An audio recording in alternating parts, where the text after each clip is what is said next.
Good afternoon. It is 2:01 on Tuesday, June 6th, and I will call to order our school board briefing meeting. Board members, we have several items on the agenda today. It's going to be a long agenda, so I'll work hard to keep everybody within their limits, time limits, and we will move forward. We begin with the legislative update from Mr. Bob Serra, and then we have several policies to review and give input and direction for. And the 5-year plant survey and MMM site will be next, followed by board member comments, board attorney, and superintendent comments in good of the order. So let's begin with Mr. Serra. Thank you for driving over here to let us know what's happening. It's been a very interesting session, probably the most interesting in terms of coming back to the table that I've experienced. Oh, no problem. So I thought I had my presentation up, but it turned out it was the 2015 one was still on the desktop. So Susan's going to help me with that real quick. But yes, it was a difficult session, and we've allocated just 30 minutes for this, so I'm going to give you a quick overview and certainly answer any questions I can, and then I'll be available to individual board members who might have additional questions at your convenience. Good. So just an overview of what we'll cover. We're going to get a big, broad session overview, look specifically at the education budget. We'll look at some of the local impacts of the budget. We'll look at the main education budget conforming bill, House Bill 7069. Then we'll look at about a dozen single issue bills really quickly, and then we'll look ahead at what will be coming in the next weeks and months, and actually even for the rest of this week. So for the session overview, every session has its defining issues. This one had more than its fair share. There were issues with gambling and the Seminole Compact, which was not adopted now for the third session. There was the feel that they needed to pass medical marijuana legislation based on the constitutional amendment that passed. They failed to pass that language, although there's a possibility of that being addressed late this week. The governor had high hopes for expanding economic incentive grants both for Visit Florida and Enterprise Florida. We've been talking about fixing the Lake Okeechobee water issues since my second session in Tallahassee when we had the first big algae bloom out in the Florida Bay, and we've known what it would take to fix this for a long time, and we've finally worked on that in a major way, and the Senate President wanted to make a big investment in higher education. So the governor brought a 3% increase per student for K-12 to the table as one of his initiatives, and then of course he was advocating for the two economic incentive grant programs. The House came to session proposing to roll back the RLE so that the revenue generated in this year would be exactly the amount generated in the current budget, and that left them with a virtually flat FEFP. They proposed in addition to have significant K-12 school privatization in the form of new vouchers, in the form of expanded virtual programs, and in the form of expanded charter. And finally, the speaker was putting his foot down that there would be no economic incentive grants. The Senate was advocating as a priority to have a huge increase for higher education, particularly for the university system, and they were primarily working on the water quality issues. So within that, we ultimately ended up ending session with essentially the House's version of the education budget. They proposed a reduced base student allocation, a minimal increase per student in total potential. It was basically 1/3%. What they achieved was significant property tax relief. It was 0.316 of a mil. At the end of the day, this budget was just vetoed last Friday, and the expectation, based upon a deal that has yet to be ratified by the special session at the end of this week, suggests that a new budget will pass that will provide a year-over-year increase of $100 per student on average statewide, which will be an increase of, and on Friday it was about 1.34%. We now have runs and it's 1.39% on the statewide basis. And as it turns out, for Lee County, our increase is exactly the statewide average. Now, the source of this fund, the increase was from the vetoes, and the kind of caveat for that is most of the vetoed projects are non-recurring in nature, and yet they're putting this money in the FEFP, which is by nature recurring, because you're going to put this money into salaries and benefits. So that creates a hole for the budget next year at the state level that they'll have to deal with. Now, as part of the session budget, capital outlay was also on the table. They proposed a budget that gave both traditional public schools $50 million in state dollars for capital outlay and charter schools $50 million for capital outlay from the state. However, both of those were $75 million in the current year, so everyone is taking a cut there, but language within House Bill 7069 would create a transfer of about $100 million statewide in local 1.5 mil money to charter schools, and that funding comes out mostly in districts that are the most favorable to charter schools, and you have basically 13% of your students in charter schools, so it will be a significant chunk. We were estimating it's somewhere between $5 and $6 million annually, so when you go to do your 5-year plan, you will take out 5 times that amount from your 5-year plan in order to account for this, assuming that House Bill 7069 gets signed. So the local impact of the budget, we already said that the increase per student, assuming that they pass the deal that has been proposed at this point, would be 1.39% per student in Lee County. The FRS rate will eat up about, it'll be about a fourth of that. And workers' comp rates statewide are supposed to be going up on the order of 15%. We did not have local impact numbers for that based on our actual experience yet. So we're not sure how much that will hit your budget. But even just with the FRS alone, essentially all you have left from the state is the 1% that hasn't been delivered yet for the end of this week, because the rest of that increase will be going from the state to you and then right back to the state to pay for FRS. We talked about the decrease in the state capital outlay, and there are provisions in House Bill 7069 that will cost you funding both in your 1.5 mil local capital outlay budget and also in your Title I funding. So now we're going to get into several slides that are going to talk about the impacts of 7069. This bill has not been signed, and the governor, in his press conference on Friday, emphasized that he is still looking at this bill, and he still may sign it and he may veto it. Some media reports from even today suggest that signing this bill is part of the deal that was agreed to on Friday, and so we'll see how that plays out.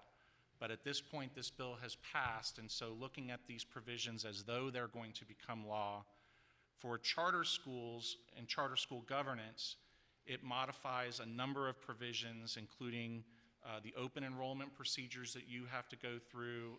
There's a modified procedure for certain charter schools. The standard application and charter contract are changed. There's a standard contract created. Any modifications to that standard contract are viewed to be limiting the charter's ability to have the flexibility that the state wants them to have, and if they were to sue you over those provisions, you would start off with 1 foot in a hole. There are changes to how the administrative fees are computed, and the authorized uses of charter school capital outlay are established to align very closely to what your limits are, except for that self-enrichment language that had been part of this bill in both versions, House and Senate, came out of the final version of 7069, and so there are no provisions that require their leases to be market rate or any of those kinds of things, or for their not-for-profit charter school board to be disentangled from their for-profit corporation that they're actually leasing the property from. So those are some definite concerns about this bill and some reasons why the governor should consider vetoing it. There are changes made to high-performing charter schools.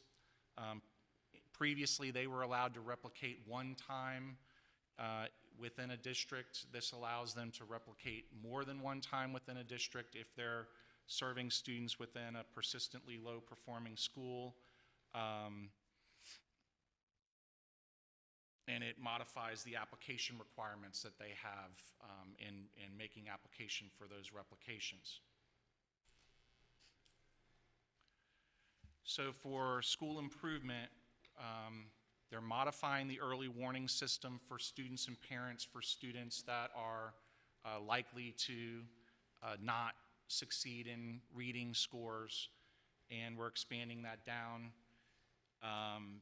We provide that a educational emergency exists in any district that has any D or F schools, and then the school board has to renegotiate with the union a memorandum of understanding that covers those particular schools, that remove any provisions that are impeding that school's effort at school student improvement, and also provide for certain principal autonomy as a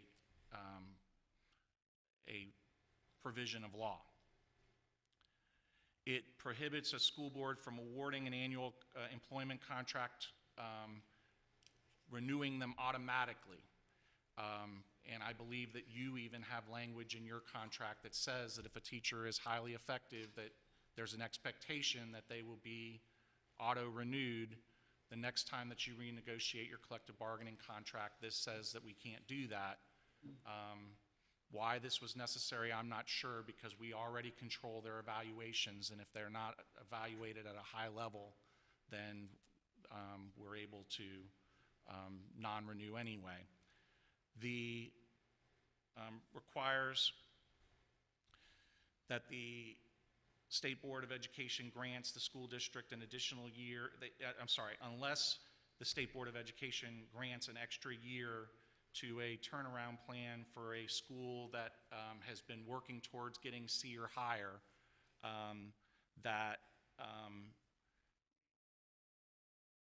you end up having to select a turnaround option, and it limits what the turnaround options are for those schools that have been in differentiated accountability already for one cycle.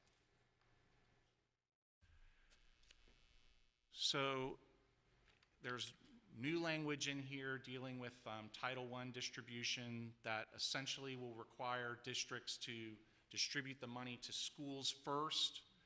Then it limits what you're able to consolidate at the district level, and then it entitles certain schools that may not have been receiving a distribution in the past to receive a distribution. We used to be able to concentrate this money within the schools that are serving just the highest populations of students that are economically challenged, and this will force you to spread that money out to a greater number of schools, and it will limit our ability to consolidate programs because it's more efficient to run them at the district office than what we may have done in the past. It establishes schools of hope in areas that again, we're talking about schools that have been in differentiated accountability for one entire turnaround cycle and are still failing, or have a D or an F. A school of hope is high-performing charter operator from the state of Florida or from out of state, they're able to apply to open a school on an expedited basis. The school needs to be within 5 miles of the failing school that they're using as the reason for opening. There can be multiple schools of hope that can open from different operators based on having a single one of the persistently failing schools. And there is a fund established in this bill for those schools. There's also created a Schools of Excellence program, which is essentially the top 20% of schools based on test scores. The principal must be given certain flexibility as it relates to scheduling, as it relates to the staffing of the school, and some certain budget items. So with K-12 assessments, the only actual state assessment that was eliminated was the Algebra 2 EOC. Was removed as a graduation requirement. It was removed as a requirement for, I'm sorry, it wasn't a graduation requirement. It was a requirement if you took the course to take the test, and it was also a requirement to obtain the scholar designation on your diploma. Those are no longer the case. Did you have a question? Yeah, just before you get into the assessments, I just had 2 questions regarding the high-performing charters. Is there a definition of that? I mean, how do we identify the high-performing charter? And then what provisions exist for those high-performing charters to demonstrate success? You know what I mean? Because it seems like we have a lot of limitations and provisions on what we can do in the public school system, but I'm not sure that I read that So bill regarding the charters. there's the high-performing charters in Schools of Hope is one standard, and then there's the high-performing charter schools previously, and there are different requirements for each.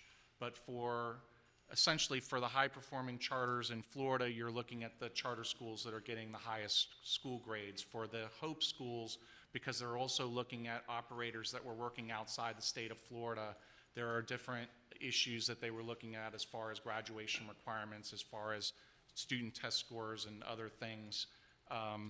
But those things are defined, and for the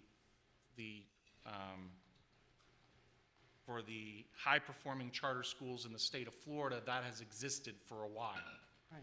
It's the Schools of Hope designation that's kind of new, where they're trying to get providers that have served primarily in the highest student base student allocation states like New York to come to Florida, Right. and they want to give them extra money in order to do that. Okay. So then are those provisions, and I don't know if you can answer this, but are those provisions in any way consistent with the provisions and restrictions that we, under this bill, would be subjected to? Or is there a difference? Well, when we have a high-performing school, it's just a high-performing school. We don't get to replicate it or apply for anything. So the provisions really only apply to them, Okay. and it typically gives them the ability to expand their school or to replicate their school or to apply for a new school under an expedited basis. Thank you, Bob. Anybody else? Okay. Okay, so we have allowed blended learning courses to satisfy the online requirement for high school graduation. We've eliminated the requirement to take a personal fitness competency exam for students that are using high school athletics to substitute for PE for high school requirement.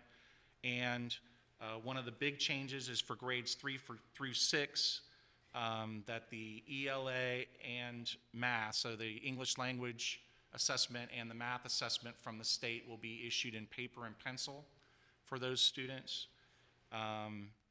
And it specifies reporting of assessment results to students, parents, and teachers under expedited timelines. It also requires the DOE to publish previously administered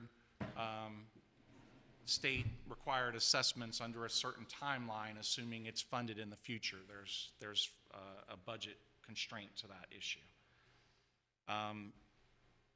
There is an independent study to be done to look to see whether some version of the ACT or SAT or pre-ACT or pre-SAT can be used to substitute for the 10th grade language arts exam and the Algebra 1 exam for graduation, to see if that substitution can be made, since most students are taking one of those two exams anyway, and see if we can get two birds killed with one stone, and we'll see how that study progresses. For virtual instruction, whether it's a district virtual program, whether it's a charter virtual, whether it's the Florida Virtual School, we've essentially removed all of the previous student eligibility requirements, including prior public school year requirement, and clarified that all students, including home education and private school students, can do virtual full-time or part-time or whatever in any one of those programs and in any district. So if they live in Lee, they can take a virtual education course provided by Miami-Dade schools or by a charter school, and that is a virtual charter school in Miami-Dade school. So for the personal evaluation, they have eliminated the previous mandate for districts to use VAM. The state will still have the value-added model, but you don't have to use it. You can determine locally whether you want to use that for all teachers or certain teachers, or whether you want to design something yourself, or whether you want to blend. For Best and Brightest Teachers, we have expanded this program from what was a $53 million program up into a $114 million program. And there are actually 4 different bonuses now. So the previous Best and Brightest bonus that was up to $10,000 for teachers that had certain test scores when they were going to college and also were highly effective. Previously, that was up to $10,000. It will now be a $6,000 bonus. In addition to that, if they're highly effective, they would be eligible for a second level, which is a $1,200 bonus, but every teacher that's highly effective will be eligible for this $1,200 bonus, whether they have the test scores or not. But we're still basically rating the test scores that somebody took for their college entrance as being more important than being highly effective. So that is a problem, but that is what they've done. But they have created this new bonus where every teacher that's highly effective would get $1,200. And then the third level is every teacher that's effective can get up to $800. But that is an up to amount, and that's where we're going to prorate this based upon the number that are eligible. So it could end up being 400, it could end up being 300, and that'll be the balance 2 number. In addition, principals are eligible for a bonus based upon having the greatest number of best and brightest teachers in their school. So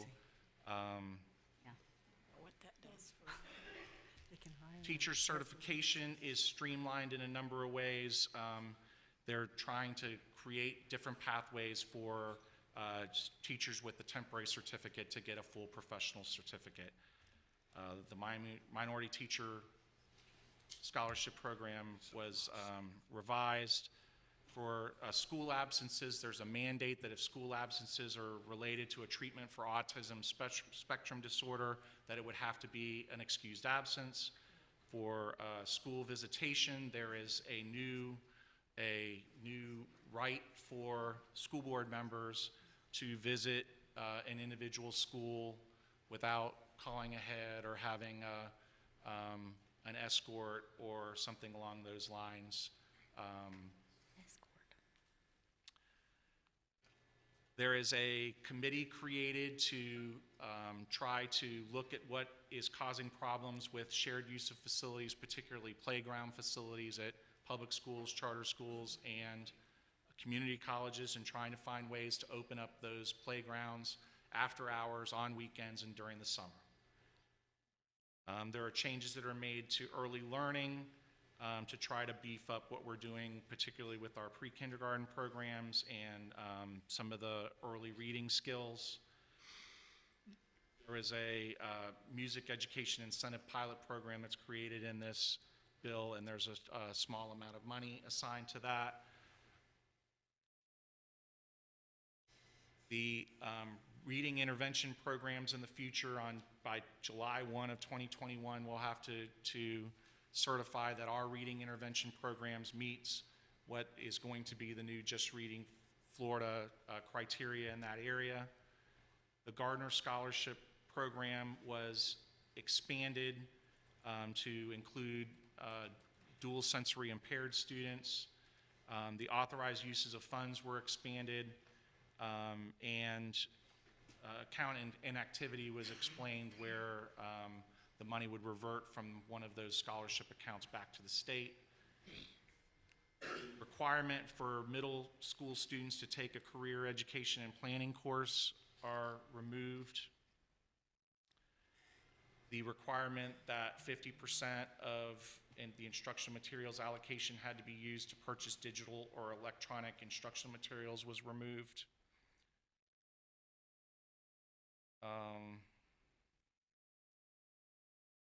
For recess, there's a new mandate for 20 minutes of consecutive free play recess per day for kindergarten through grade 5 students. Charter schools are exempted. Students have the right to carry sunscreen and to use it without having a prescription, and they can carry it with them. There's a technical amendment to update the ACT Aspire test name because the test had been renamed. Most of the bill will become effective July 1, assuming the governor signs it. And there's $414 million in recurring revenues and $5 million of non-recurring revenues that are included in the bill for a total of just under $419 million. So again, as of yesterday evening, before I got in the car to head this way, the governor had not received that bill yet, but there are various beliefs about what is or is not tied to the deal for the special session at the end of this week. So some other bills just to look at from a high level. Senate Bill 7022 establishes the Florida retirement system rates for the year. The overall blended rates will be increasing by about 0.5% on average. There is some slight changes in who's eligible to participate in the pension plan. A employee who's an elected class employee that's never been in the pension plan before, that gets elected for the first time, won't be able to enter the pension plan. They'll have to enter the investment plan.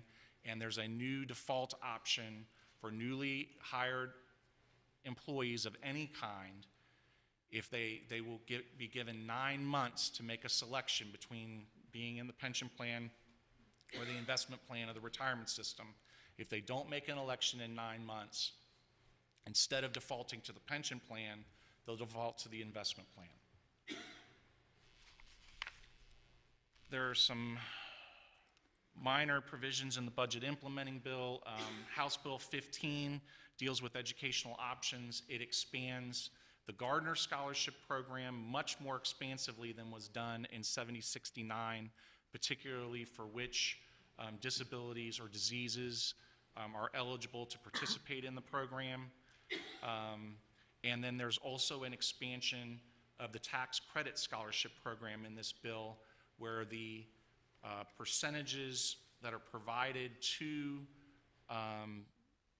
the parents that receive this voucher, it will essentially bump those by anywhere from, it's like 4 to 10% more than they would have otherwise have been.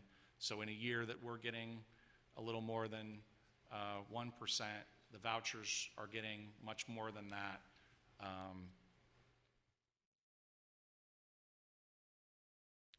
Senate Bill 80 deals with public records, and this provides some relief from some of the attorneys that were using the public records law as a way to simply generate revenue.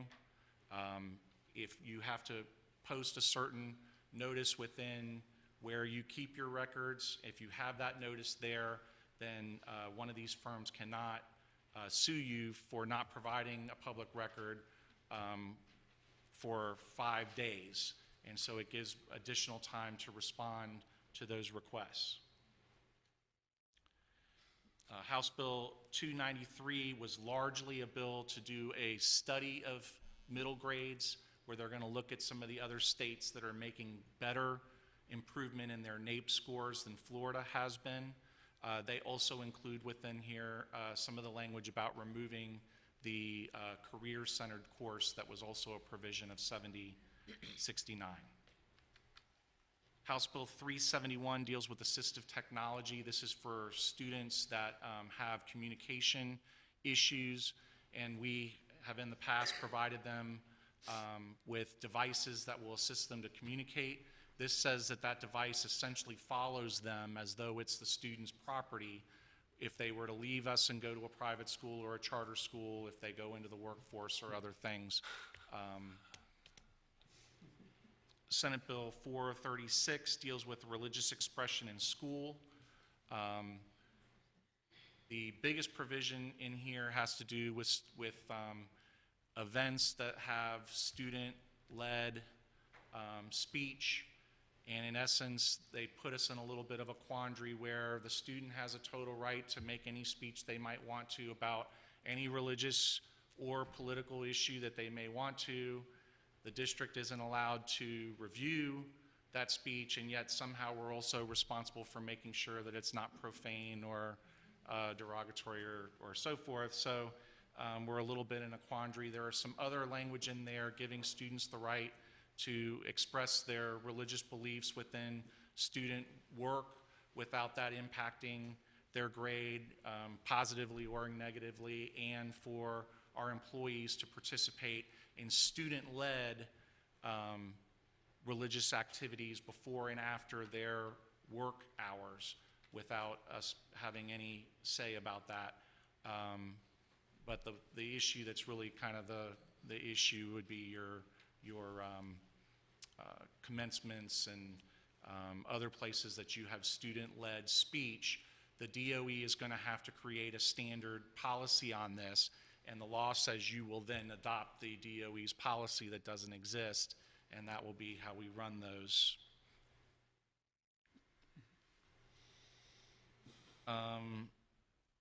House Bill 989 deals with instructional materials. It gives not just parents that currently have the right to appeal various instructional materials before the board, but it gives any citizen of the county the ability to appeal the appropriateness of instructional materials that have been adopted or are about to be adopted, including bypassing the board and going to an administrative hearing process in order to get their grievances established. And House Bill 1109 deals with private school student participation in extracurricular activities that would allow private school students to access additional schools if their private school doesn't provide a particular athletic team. They're able to access multiple public school district teams. So looking ahead, we're still facing executive actions, including executive action on 7069. At this point, that's the only one that has a substantial movement requesting a veto. And so we don't expect any of those other more minor bills to get looked at for a veto, but you never know. The special session has been called for starting tomorrow. It is scheduled to end on Friday. And we know that they're going to address the economic incentives that the governor was interested in. We believe that they're going to put an additional 1% into the base student allocation. Whether there's anything else that's done, such as looking at medical marijuana or fixing some of the provisions in 7069 that had been controversial remain to be seen. We have an early session next year. They'll move the session into January instead of March. There are certainly benefits of that as far as having the state budgets established early so that you can do a more comprehensive look at your own budget rather than simply reacting, which is unfortunately a little bit of what we're going to have to do this year.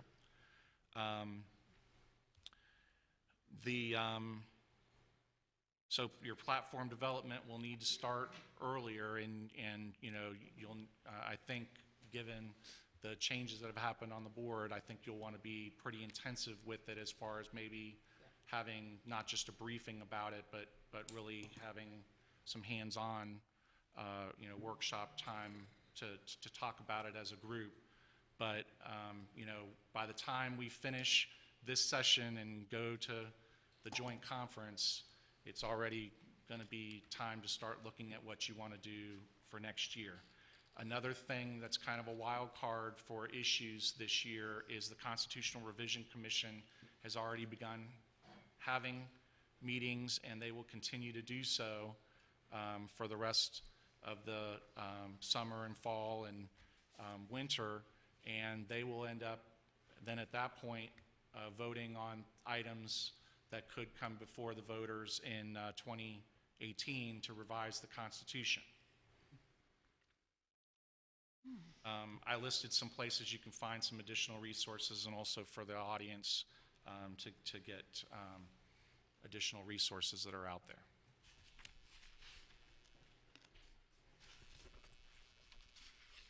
I appreciate the opportunity to work for you and to work with you, and if there were any questions. Board members, Dr. Atkins, any questions of Mr. Sarah, Ms. Petricka? I just have one. What 3 things do you recommend that each of us do in order to get the governor to veto 7069? Well, I certainly hope that each of you have contacted him individually, both calling on the phone and sending him an email. Unfortunately, a written letter won't get there in time by the time they bring it through their security. It's really a matter of networking into our local advocacy groups with the local chamber and all of the various groups locally, our PTA, our teachers union, and others, to motivate them. At this point, the folks that are for the bill and against the veto have generated more contacts. We think that some of that is AstroTurf, but it's irrelevant. That, you know, to some degree they're keeping score. We know that some of the privatizers have actually given parents and students incentives to make contacts, which we don't think is appropriate or even legal, but it was done. But that aside, we believe he's keeping score, and it's going to come down to a little bit of that, and we'll have to see what happens with the deal during this week's special session. If it is ratified as we believe it was agreed to by the 3 statewide leaders, we're likely to see House Bill 7069 signed, we believe. Ms. Morgan? So I'm sorry, that didn't answer my question. Number 1 is contact the governor via telephone and email. Number 2, contact our PTOs. Well, I think we need to, yes, you need to be working with the community to get community contacts, because, you know, the contacts just from the 7 of you are not going to tip that scale. I don't really know that there is anything else to do, and I know that the governor has been calling on some of the bigger district superintendents over the weekend, and the message he was still giving over the weekend was to keep the pressure up on 7069. But the Miami Herald reported today, apparently, that they stated that, you know, signing 7069 is part of the deal. Anybody else? Well, Mr. Sarah, thank you so much. Thank you for representing us, and thank you for bringing us up to date and giving us some ideas about what we should be doing to make sure that we're protecting our own school system as well as all of Florida. And you're going to be hanging around a while, are you, or are you leaving? Well, this special session starts tomorrow, Okay, so I will be going home today. I'll be here for a few minutes if folks from the audience had questions, but I got to run a meeting myself at 11 o'clock tomorrow. well, good luck tomorrow, and keep us informed. Thank you. Thank you, Mr. Sarah. Thank you.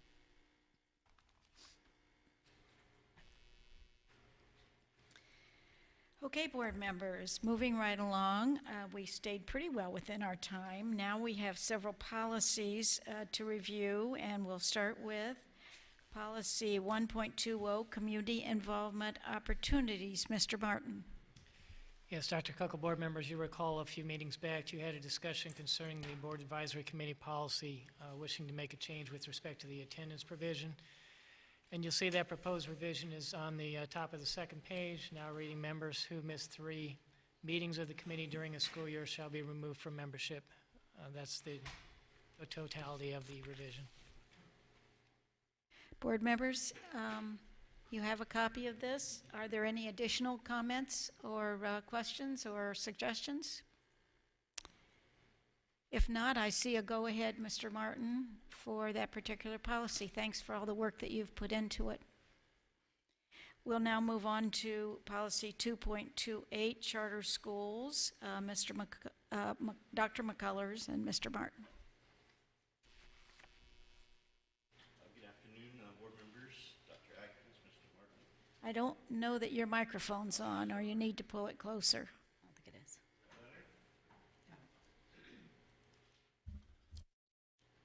I think I... How about that? There you go. There You're we on. go, all right. We have just some mostly technical housekeeping amendments here. 3 are for conforming with statute. 1 is to delete some unnecessary language that's now included in another board policy about school names. And 1 clarifies the due date for charter school applications on a day when the district is not open for business. They're just pretty ordinary, and I'm happy to answer any questions. Board members, any comments, questions, suggestions? Okay, Dr. McCullers, good job. Yeah. And Policy 2.30, School Wellness. Mr. Stomaki.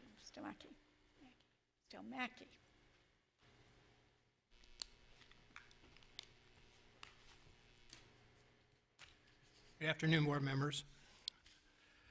I'm here today to brief you on a very minor issue changes to Policy 2.30, Local School Wellness. Our district utilizes the National School Lunch and Breakfast programs in order to assist us in providing free or reduced price meals to many of our students. In an effort to enhance student wellness, USDA mandated that districts that utilize these meal programs must also develop and maintain school wellness programs that address some of the very basic student needs, such as nutrition promotion, minimal physical activity and physical education, minimal health education requirements, and some staff wellness guidelines as role models for our students. We developed our initial school wellness program back in 2015 based on anticipated final regulations, but with the final regulations now established, we need to add the additional statement as highlighted on line 428 of the document regarding our program evaluation. In this review process, we also amended references to a specific meal prepayment system that was called My Lunch Money to read the district-approved online payment systems. This was the only 2 changes that we had to make to this policy, and I'll be happy to answer any questions you may have. And these are all requirements, Yes, ma'am. statewide requirements. Board members? Ms. Fisher? Yes. So has the evaluation card been created by the wellness policy team yet, or is Yes, that? ma'am, it has. It was created actually last May, Okay, and we're going to implement it this coming school year. okay. Thank you very much. Anything else, board members? Okay, thank you so much. Thank you very much. And our next one is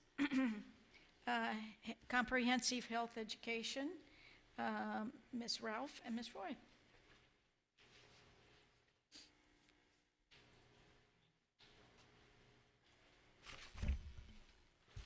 Good afternoon, board members, Mr. Martin, Dr. Atkins.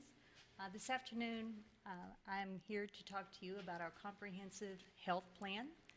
This is a draft policy that we would like for the board to review, and we're asking board approval to move forward with this. Joining me also is Leisha Roy, teacher at Gulf Middle School. And Leisha is here as a representative, not only as a teacher, but also as a member of the SHAC committee. And I believe we also have some members of the SHAC committee sitting in the audience, so we're very happy to have representation. This afternoon, we're very fortunate to be able to talk to you about the Comprehensive Health Education Plan. You received a lot of information in your background materials. We're not going to review that information with you. We want to just talk to you about the 12 components of health and how we want to move forward in putting those in our schools. I think so. Am I on? Excellent, okay. Good afternoon. I just wanted to review really quickly information as far as the statutes are concerned. According to the 2016 statutes, specifically 1003.42, which is for required instruction, all students K through 12 are to receive, and there were various subsections on this. Subsection J talks about the instruction on the true effects of alcoholic and intoxicating liquors and beverages and narcotics upon the human body and mind. Subsection N, which is the one that focuses mainly on comprehensive health education, includes a huge list of all of the various subjects that are incorporated, which would be community health, environmental, consumer, drugs and substance abuse, mental emotional health, nutrition, physical health, internet safety, prevention of control of disease, teen dating violence, human sexuality, and the list goes on. There's a big emphasis in the latest wording on dating violence and abuse. Additionally, section 1003.46 requires instruction in acquired immune deficiency syndrome. These statutes, with minor variations in wording, have been in place for over 20 years. The intent of our board policy will be to focus on students having the knowledge and skills necessary so that they will be healthy for their entire life, not just at school, but that healthy entire life aspect will hopefully lead into the family too. And comprehensive health education is not merely a dissemination of facts. It teaches skill building and goal setting to achieve a desired outcome. Just knowing what's good or bad is not enough. If it were, this policy recommendation wouldn't be necessary. Students need to develop the skills necessary to make good, informed decisions to not only maintain and improve their overall health, but to also avoid or reduce behaviors that put their health at risk. With policy 03.071, we want to be able to implement our academic plans that are being created by staff right now so that we incorporate the core subject areas along with being able to offer the option for our middle schools, because this is where we're really wanting to target, is at the middle school level. For our middle schools to have a separate health class, or if they do not currently have a health teacher on staff, we're able to use the peer counseling course code that will make it a year-long class that any certified teacher can teach with the support of our academic plans and the materials we're purchasing. But we'll be able to provide these standards and covering the standards in all of our schools this fall. Many of you on the board have probably heard me more times than you wish over the last 5 years. Getting to this point has been a really long journey. However, with all important destinations, I think it's going to be worth the wait. School board support of a comprehensive health education policy signifies a true step forward for the school district of Lee County and for the students of Lee County. And with that, we'd like to present to you the policy and ask if you have any questions about the policy as we move forward. Board members, questions? I do have a question. Is this a new class that we're offering at the middle school? With the peer counseling, if they use that subject code, yes, it is a new class that the middle schools will have available to offer this fall, if they do not currently have a health class. So do they or don't they? Don't all of our schools, our middle schools offer the same thing? No, All ma'am. right, so say that again. For schools that already have a class, A health teacher in place, and they offer health class, and they will use the current academic plans that are getting some revision to them, and plus we have new materials that we're going to provide those teachers and training this summer.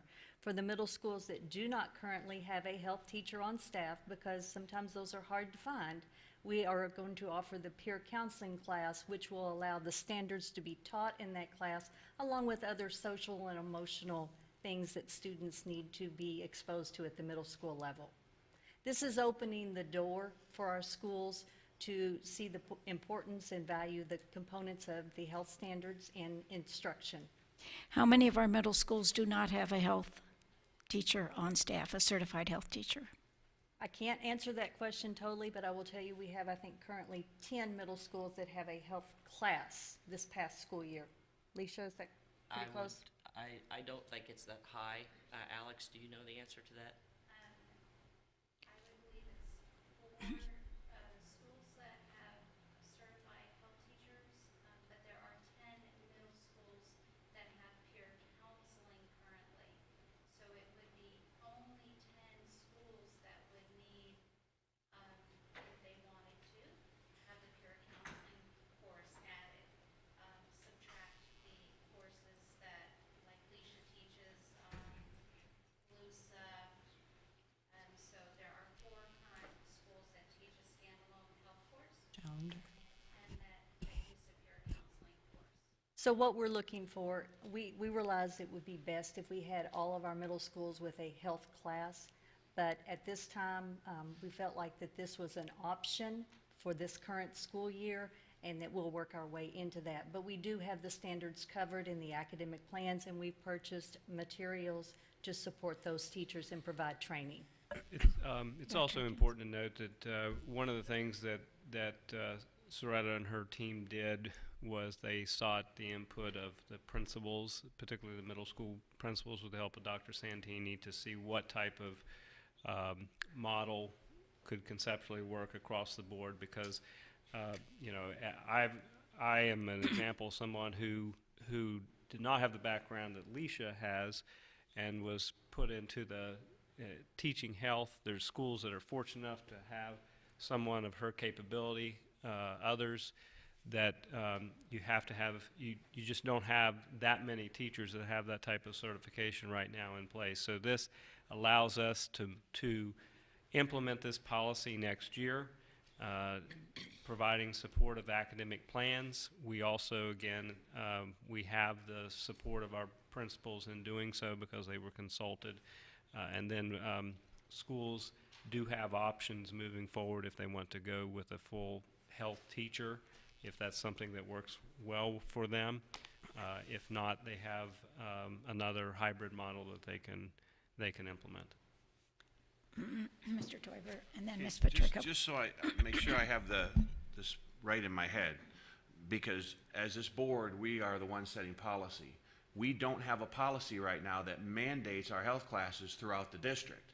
And it's your recommendation, I want to hear from you after I finish my diatribe, Dr. Atkins, so it's your recommendation that this, because in middle school, as in all our schools, it's not a endless, there's not endless seats on the boat. In other words, if we put in health, something's going to suffer. And so some of the middle school teachers, principals right now, I want to note, is it because they felt we could do with what we have, we can teach what we need to teach? Because again, this A through N is all the criteria that's being in middle school Florida statute. It doesn't say we have to have a comprehensive health plan in our school system. So we don't have to have that. It's just, does this board want to have that as a policy that Lee County has a comprehensive health system? I don't know if we've ever, it might have been a board prior before I was on here, but I never heard this board say that. So we are now today looking at a policy that already assumes that we've already said that, correct me if I'm wrong, we haven't. So we'd be voting not only on accepting a policy that says that, but we'll have reached the decision, and to me, it's kind of the cart before the horse. it's already assuming that this board is, and I don't know, because we haven't talked to the rest of the board, if we have said we want, as a school district, to have a comprehensive health policy, because I would like to know, what does that cost? What are we sacrificing? And as a middle school principal, yourself had that experience, talk to other middle school principals and say, because you said we got with them and found out how to do it. Well, again, that's already assuming we're going to do it. Now we just need your help on how. I want that first question is, do we need it? And I want their input to say, do we want, as a district, is this something that we need? And I know, we've heard a lot of discussion, and I'm not saying that I'm not supportive, but I just want to make sure the process is right, because I know, Ms. Fisher's a huge advocate of the healthcare system, and I know she's pushing it, and I appreciate that, and we have very good professional experience on this board. I defer to Ms. Fisher on it, because she's been, with this for her entire career, and been a very active member as a board member. So I would defer a lot of my questions when it's a board questions to Ms. Fisher. But before I get to that policy issue, I just want to make sure if I'm right, if the board concurs with me that we haven't even made that decision, and so now we're saying, okay, we are going to have a comprehensive health policy. We've already looked at what consequences it's going to be financially, and again, pragmatically about finding the proper teachers that are certified, what's the cost of finding them, to educate them, to make this happen, or are we just say, here's the policy, and then we'll figure it out as we go. I think I'm a little bit uncomfortable with how this process is rolling out, and so I'm going to hear from the rest of the board, but I'd like to know from you first, as a middle school teacher, do you feel, and is your recommendation as the superintendent guiding the ship, that this is in line with our 2020 vision and where we want our district to be, to have a comprehensive plan, and that you believe the funding is well spent in that system? And once I hear from you, then I'll let the rest of the board comment if they want. Well, that would be my recommendation, would be to move forward with this particular policy. I think what is particularly important here, however, is that we gave our middle schools the flexibility to teach these standards and to implement this policy in a model that works best for that particular school. I do not think it would be prudent at this time to say every middle school in the district is required to teach a health class and to hire a certified health teacher. I think that's a significant cost. I do not think that we have the infrastructure or the teachers that have the ability to do so at this time. I can tell you that I was at two different schools during my tenure, one of them that had actually 2 certified health instructors when I was there, another school that had 0 certified health instructors when I was there. And I think that this hybrid that we are proposing, that Soretta has worked with the principal leads to come up with, is a good model that will fit across the district for those schools that do not have a model in place like at Gulf Middle School. Ms. Patrick and then Ms. Fisher. I'm not surprised that the policy is coming in front of us. As a person sitting in the audience, this is a subject that I heard about quite frequently, so I'm not at all surprised to see this come in front of us in response to you. Ms. Roy, did you sit on the High School Hope Adoption Yes, Committee? That's where I know you from. Your reputation precedes you. thank you. I believe that everybody wants to clone you. So thank you for the work that you've done on this. And number 6 on the policy is most important to me. I really want to be assured that every single parent receives the letter allowing to opt their child out of this instruction for a couple of reasons. I do represent some constituents in my area who object to this. And the other thing is, it gives me as a parent an opportunity to know when these subjects are being covered so that we can have conversations surrounding this at home. So that's the only thing I really want, is assurance that number 6 will absolutely take place. And is Mr. Davis here? And maybe you could convey, Dr. Atkins, to Mr. Davis that at some point it would be wonderful if we could make this part of the student portal so that we don't have to do it via paper and pencil, but we can do it electronically. Yes, I can do that. Ms. Fisher and then Ms. Giovanelli. Okay, so comprehensive health education is required by statute and has been. Currently, if you look back at your backup materials, which have been provided recently to this board and annually for the past 4 years that I know of, the School Health Advisory Committee, who consist of members of our health community and our school nurses, really have worked diligently in advocating for this. There are multiple letters of support from our district advisory committee, from our curriculum committee, and from many other from the hospital system and many other people in the community who deal with children and the health of children. We have epidemic levels of obesity, and we have epidemic levels of asthma and diabetes in our children, and poor health impairs their ability to help us to do what we're here to do, and that is to help them academically achieve. And we want them to achieve academically, but also personally and socially, and they have to be healthy to do that.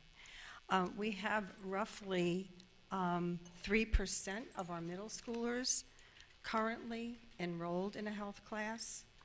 In my mind's eye, knowing what I know about child development and health, that is unacceptable. We are one of, I think it's 6 or 7 districts now in the state that do not have a health education policy. We started out wanting to be one of the trailblazers, and we've been dragging this along now for 4 years. So I'm grateful to Soretta and to Alex and Leisha for the work that they've done with the support of other people in the community to bring this forward in a way that it is doable. We sat in meetings with the middle and high school principals, and they agree that it is necessary. As we met with members of our district who are working in their schools with some of the code of conduct changes and restorative practices, they identified that one of the issues they see needing some help is mental health. And mental health is part of comprehensive health. Nutrition and exercise are part of comprehensive health, and a list of topics and areas that Leisha mentioned. In addition, sex education is part of it, but some people get nervous when they hear the word SEX. So we do have number 6 in there, which gives parents the opportunity to opt out of that portion of that, but that's only a small portion of comprehensive health. And we are a gold level district when it comes to wellness. Now, does it make sense for us to encourage our employees and our community to be healthy? We're part of Healthy Lee, and not do something to help our children be healthy? So that's what I'm saying. So I fully support bringing this forward. I think it's a small step, but it's a step in the right direction. I think it gives us something to build on, but in order to begin to build, we need the policy first. And as I said, if you take the opportunity to look again at your backup material, you'll see that there has been a lot of work and there's a long history behind today, where we are today with this policy. And Mr. Martin has probably rewritten it, I don't know how many times, but we've all really want to do what's right for children, and we want to give them the opportunity to learn what they need to know to make good decisions and to live a healthy lifestyle. Thank you. Ms. Giovanelli? Mine's just technicality stuff. So this is not in lieu of hope, and that's offered and required in high school.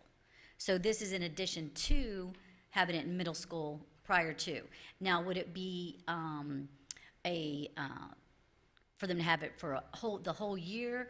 Is it in lieu of another? It's not obviously they're not going to give up an academic class. So how are the teachers going to squeeze this in, or how is this going to be offered? That's I'm just trying to figure out. There's not enough hours in the day, and is it going to be one semester? Is it like I said, the whole year? I mean, what's that requirement? I'm just trying to visualize how this works. And I had health in middle school, so I don't know what happened to it 30 years ago, so I'm just saying. So, so I'm for it. So I just want to know how it impacts the students and the teachers. So with the peer counseling class, that is a year-long course, and as Dr. Atkins said, it can be an elective that is taken at the middle school level, so it would serve one of those elective options. But many of our middle schools already have some type of course that they're offering where they're talking about social and emotional well-being, they're talking about other areas, and this can all be incorporated into the peer counseling class. We also have used, as I said, with our academic plans, we have standards incorporated into our reading, into our science, so that those students are getting it not just once in that class, but they're also hearing it over and over. And this isn't just a middle school or a high school. We're looking at this at K-12, because we want to start at the elementary level at the things that are grade and age appropriate, and that's part of what our academic plans are doing. Okay, thank you. You're welcome. Okay, board members, we need to kind of give a go-ahead. I'd like to see a thumbs up if you're ready to move this forward. If not, we'll look at some alternatives to come back and revisit it. So, do you want to speak first? Yeah, I like I said, I appreciate, I know Ms. Fisher's position on this, and again, my position is, I believe that we've jumped over something and we're now adopting a policy that to me, I want to know, we don't have endless money. And so now we're spending this, what's getting cut? What are you eliminating to pay? I want to know how much it's going to cost now. I want to know how much it's going to cost when it's fully implemented. I want to know that money, where's it coming from? Because we don't have it budgeted. It's something new that we don't have allocated. The state doesn't give us a line item. Where is that money coming from? I want to know how much, and I want to know where it's going to. I want to know all the schools that have comprehensive, the districts that have comprehensive high school, programs, what are they spending comparative to us? Then I also, the point Ms. Fisher made about they can just opt out of sex education. I know there's some middle schoolers, the time in our K-12 system is very limited. They just can't learn enough. And there's never enough time to do all the things that some parents feel their kids need to have the opportunity to learn. And so now we're telling them that we've just taken their opportunities to pick their own classes because we're forcing them to take a class. And in some schools, and by the policy, if a principal says everybody's required to do a year of health, well, as a parent, I don't believe my child needs a year of health. I can put, either tutor outside or virtual online or do whatever and do that comprehensively. I don't want, again, I believe that we're taking a decision that parents could possibly have their autonomy and taken away and say, no, you will go through this sex education, or not sex, through health education, which is, you can opt out of the sex part, but still the other weeks of the school year, you're going to be doing this at the behest of, advanced geometry or something else that felt was being more important because there's only so much time. And so I believe we're taking away a choice from a parent because they can't opt out of this. They can only opt out of that portion. So that needs to be discussed in the policy as well. So I'm not saying I'm not going to support it because, the statistics are staggering.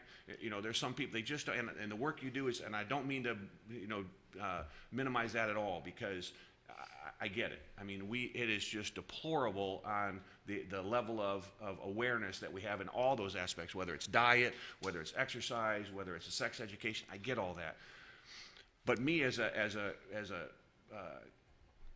constitutional officer protecting our money and protecting the constituents to say, number one is we're taking away a choice, potentially. I want to have that addressed. Potentially we're taking money from somewhere because we just don't grow money. So I want to know where it's coming from. And I think those answers need to be answered before I could move forward. And when I saw the briefing, it's like I agreed if we want to look just at the policy in the sense of the contents of it, my issue was I'd like the opt-out to be more expansive. The rest of the stuff I believe, and you gave a good answer, is if they worked out a plan that the middle principals, I defer to their expertise and of course to our health educators, the expertise. But I think the questions that need to be asked is this board saying when we've got our money and we say we can't afford certain things, and the community's going to say, well, you just put in a whole new health education system. You had money. Those are questions going to be asked. So I got to have those answers. Thank you, Mr. Teuber. And Ashley, you asked several questions that I have interest in knowing about too. So I'm going to ask that this be brought back. Please make sure that they have the specific information you're requesting.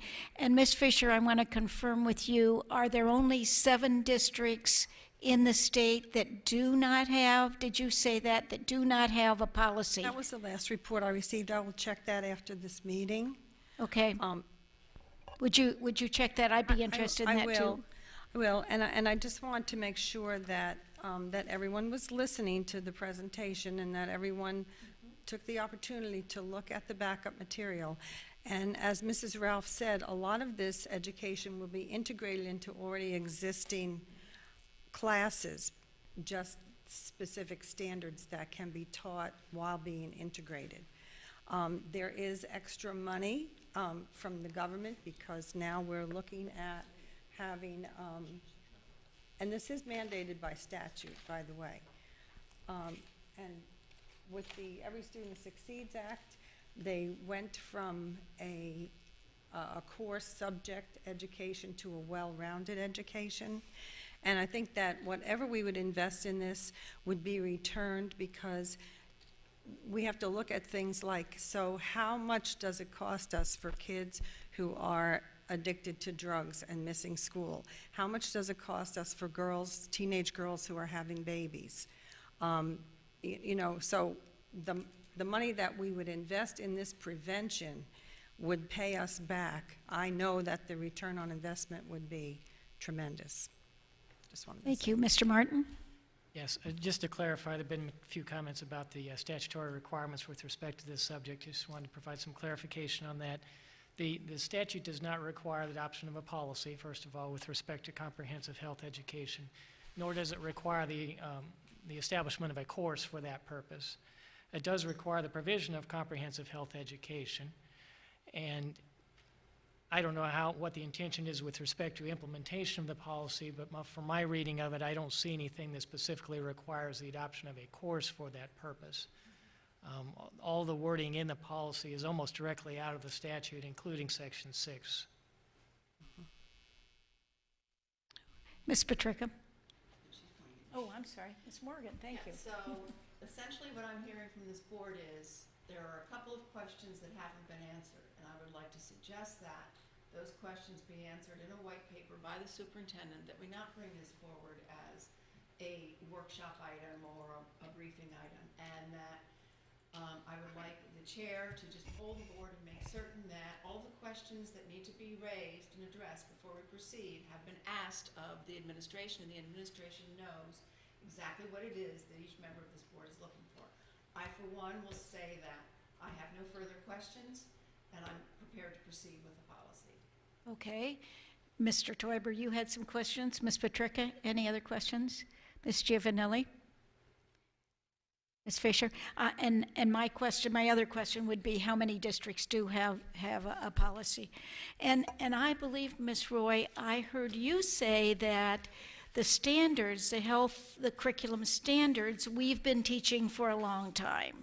So this is not new information, is that correct? Well, the schools that have middle school health courses have been teaching the standards based on our academic plans that have been written for a while. I don't know how to politically correctly say this, but to say that the standards have been covered in core academic classes, we know the amount of time that they are struggling with their own academic standards. So I can't say with confidence that these have been done. That's why SHAC has been so adamant about developing a comprehensive health education policy. And I do believe Ms. Fisher is correct on the number. There are fewer than 7, I think it's fewer now, Ms. Fisher, districts in the state that do not have a comprehensive health education policy. I can have that information to you later today. Okay, so I'm going to ask that you respond to Mr. Teuber's questions, the other questions that have been raised here, and that we bring this back to the next briefing meeting. Right? I don't know if we need it if we do a white paper, as Ms. Morgan says, if the answers get questioned, you'll send the answers to everybody, and then if everybody's questions are answered, we'll move it forward. Right, but we have to, well, I think, Time of a briefing, right. unless there's any changes. I mean, it's up to Dr. Atkins if there's any changes to be made based upon the answers. What we can do is we can provide the white paper. This is a pre-briefing. I think it comes forward for the briefing. If there's anything additional, we can clarify at that time. Okay, and then just bring it on back for an action meeting. Okay. Thank you. Thank you. And our next agenda item is student attendance for grades pre-K through 12. Mr. Deming and Dr. Bohatch.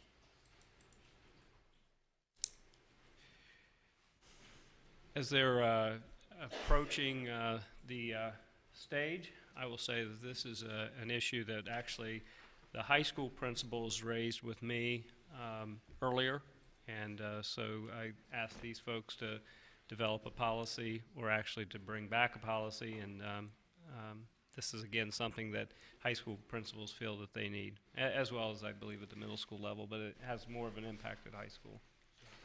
Thank you. Good afternoon, school board, Dr. Atkins, Mr. Martin.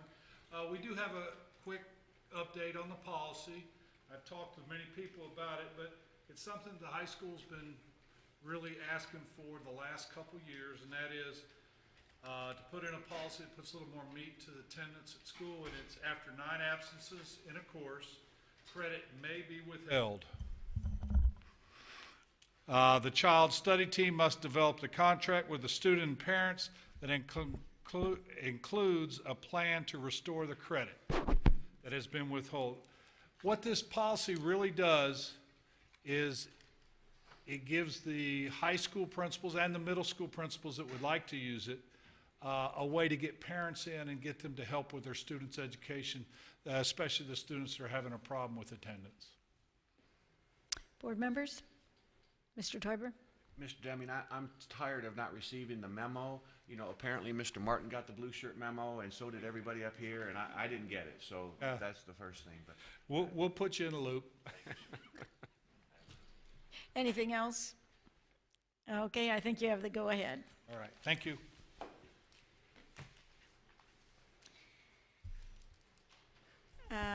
Then we move on down to operations and our 5-year plant survey. Is there anything else you want to add about change order memos? Okay, we shall move then to our 5-year plant survey. Mr. Blurton?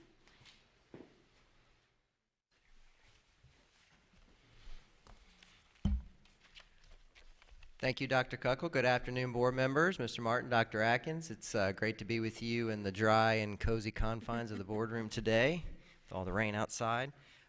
District Planning within the Operations Division has a couple of presentations for you. First up is our 5-year plant survey, and I'm going to pull up our presentation here.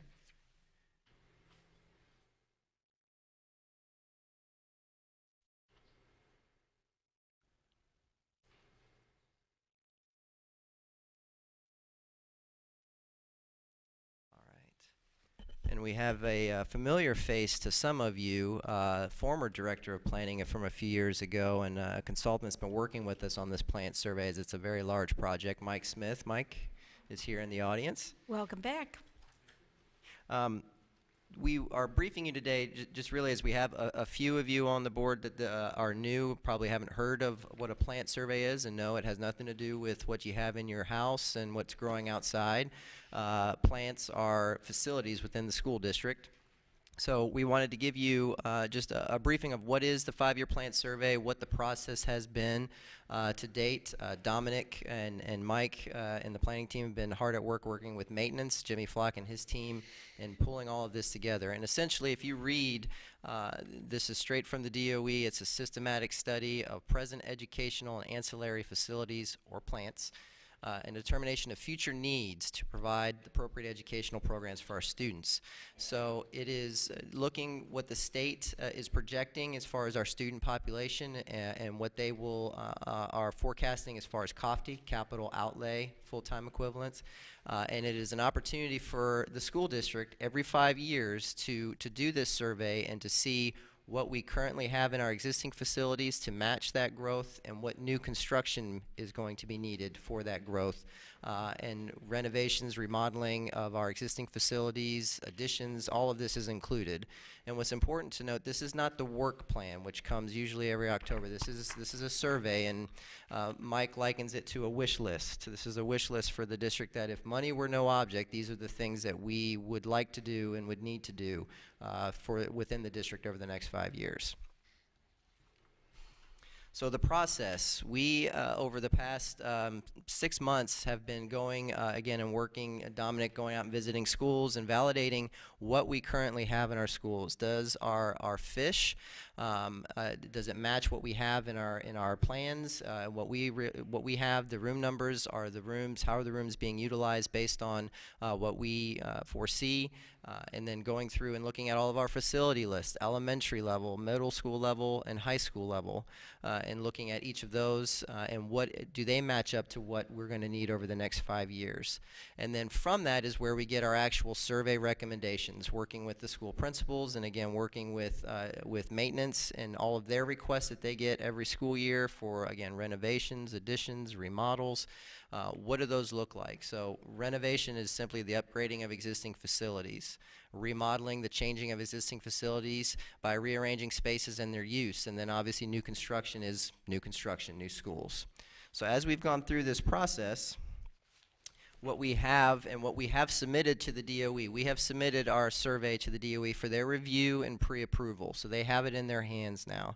And what they have is a remodel design code changes, this is no cost, of our elementary school classrooms to align with our facilities list. And essentially when we did that, it showed that we have a need for additional schools.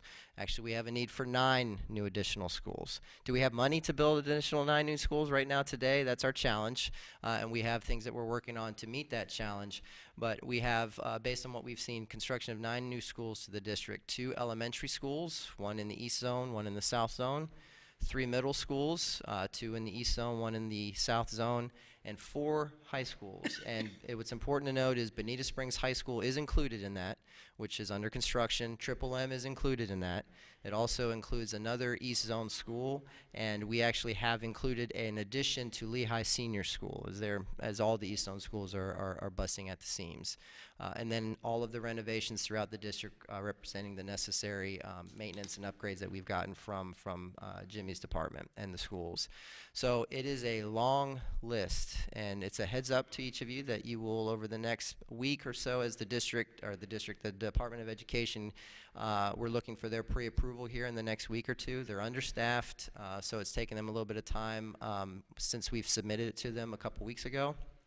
That this report is about 400 pages. It's every school, it's every room, and whatever renovation remodels that are requested. So it's a pretty comprehensive document that we're happy to go through with you. But that will be coming for your approval. Ultimately, we're seeing in July.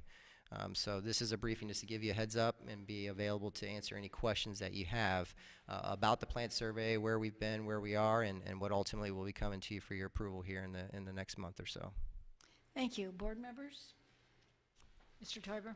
When you talk about the approval of all the fish requirements and so on, are you going to bring it scheduled out as far as when that's going to be done within the capital budget plan? Is it going to be tailored out, or any priorities, or just here's the list, we got to do it with no? Right. So it's a wish list. So there isn't a time schedule per se, or we're allotting. So basically where we go with this wish list is we start then going through it with each department, with each school, and based on, it's all a capital funding issue. So we will develop a priority list off of that. So that will become a priority, and how are we going to fund that new school?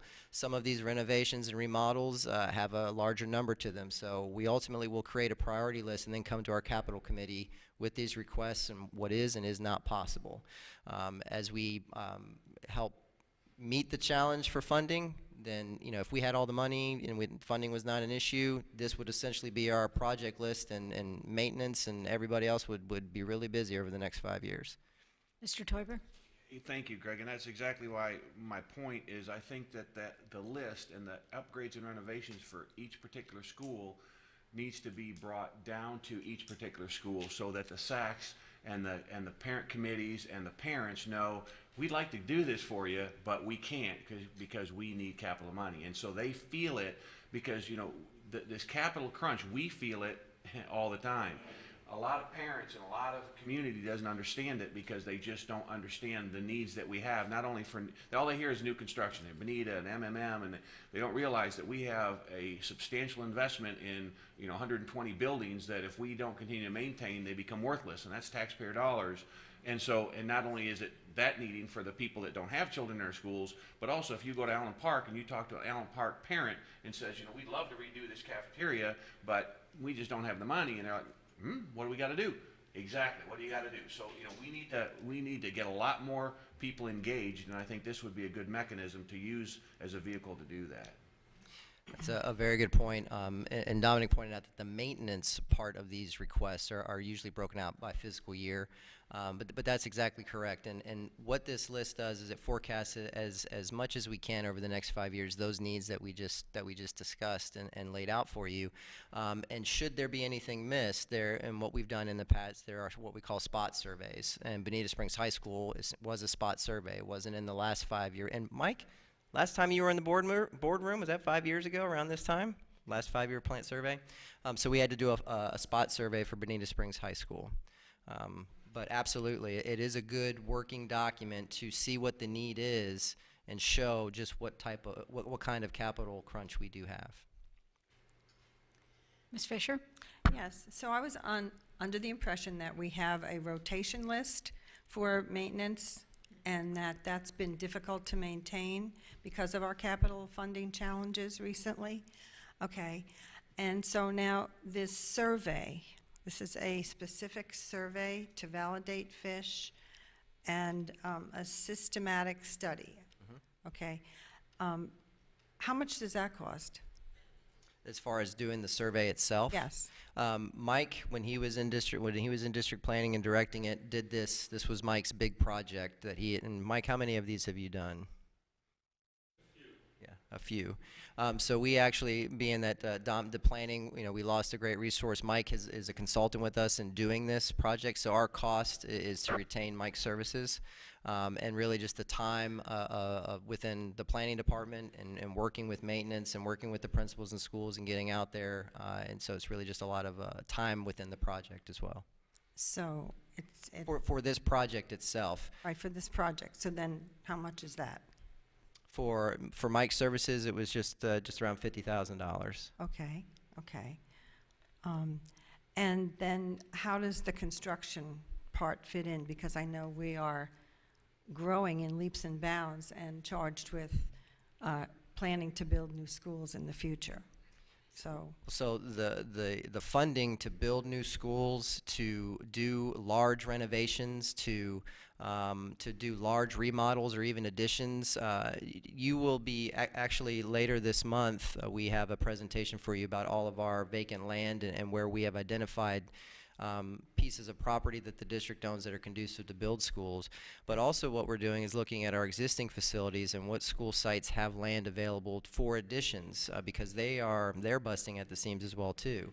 Yes. So all of those require, that's capital, and our capital committee reviews these requests. We meet at least once a month to vet each of these and see what is needed. But really this comes from capital. And so some of the initiatives that you've heard, and whether it be on the news from constituents or from staff, is impact fees, is the half-penny sales tax. With the 2 high schools, we've had COPS funding, which I know ultimately that's not a long-term solution for us. So though we need to find some solutions to be able to build these schools, and that's our biggest challenge. And again, this is the wish list. What this ultimately will do is, should we get to that point, we have this wish list. The DOE will not say no to us to build these schools. They've already approved them, pre-approved and then approved after you have approved. That's a lot of approves.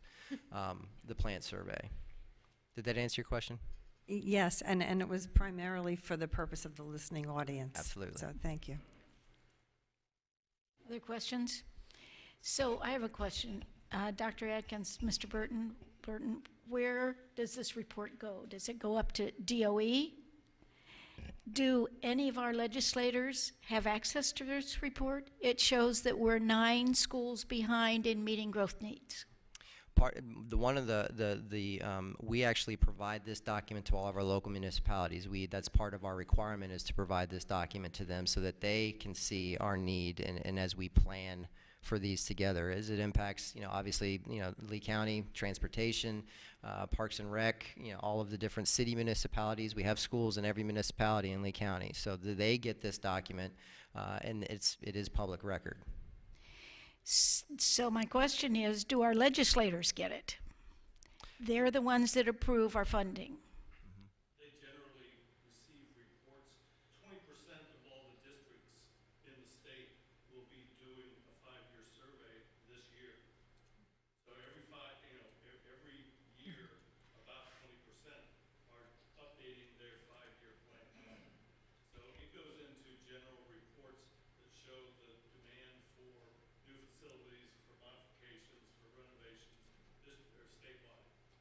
So my question, or my request, Dr. Atkins, is that when this survey is completed, that we bring it back to a board briefing or a workshop, and we decide how this should be distributed beyond the expected or required distribution, so that we make sure that our legislators, especially the ones in our area, know what this says and what the recommendations are. Okay. Anything else, board members? All righty. Thank you very much. Thank you. We'll be looking to see the final report. Right. Thank you. And Dominic will head back down, and Dawn Huff will come on up, and we'll talk about Triple M. Triple N, we've all been waiting for this. This is the moment, folks. Just a moment.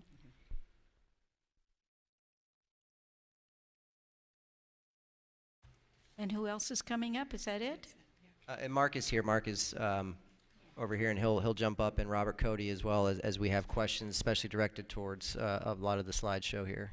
Okay, if they do come up, let's get them to a microphone. Absolutely. We've had some people in the audience that have been speaking that I probably didn't come through or won't come through on the video. Okay, Mr. Blurton.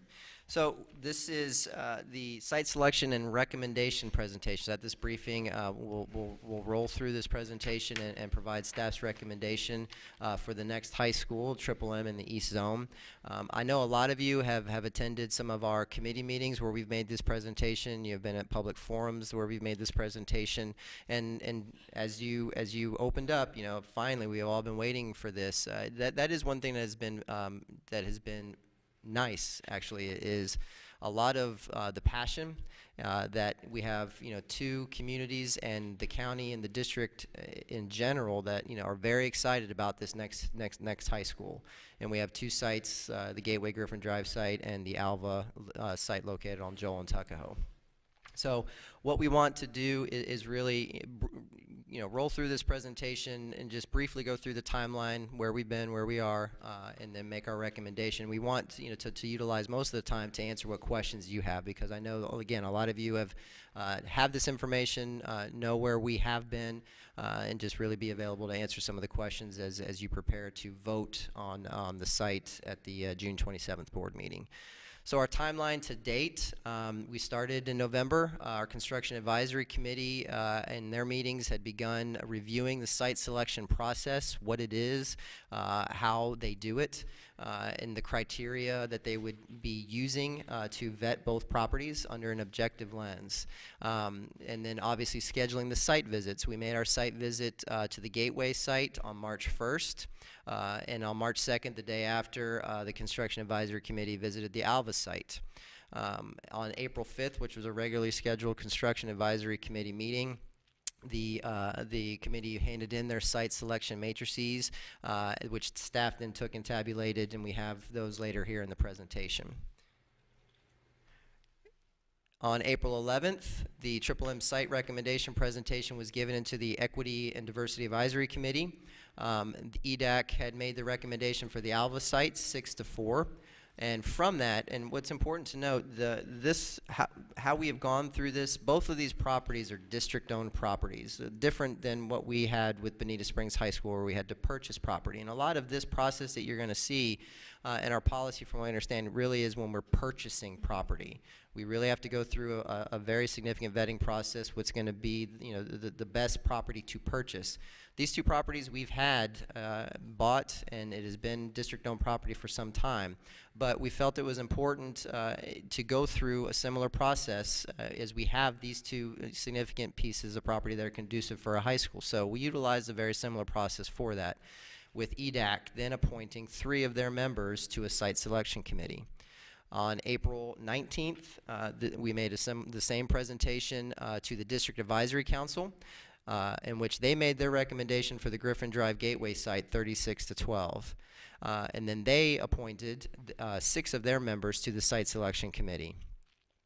The Construction Advisory Committee then met on May 3rd, and they went through their site selection matrices. They looked at the scores, and collectively they voted for the Griffin Drive Gateway site 9-1. And the scores came in for Griffin Drive Gateway 3,037 to Alva's 2,343. And we have this chart here in a couple of slides.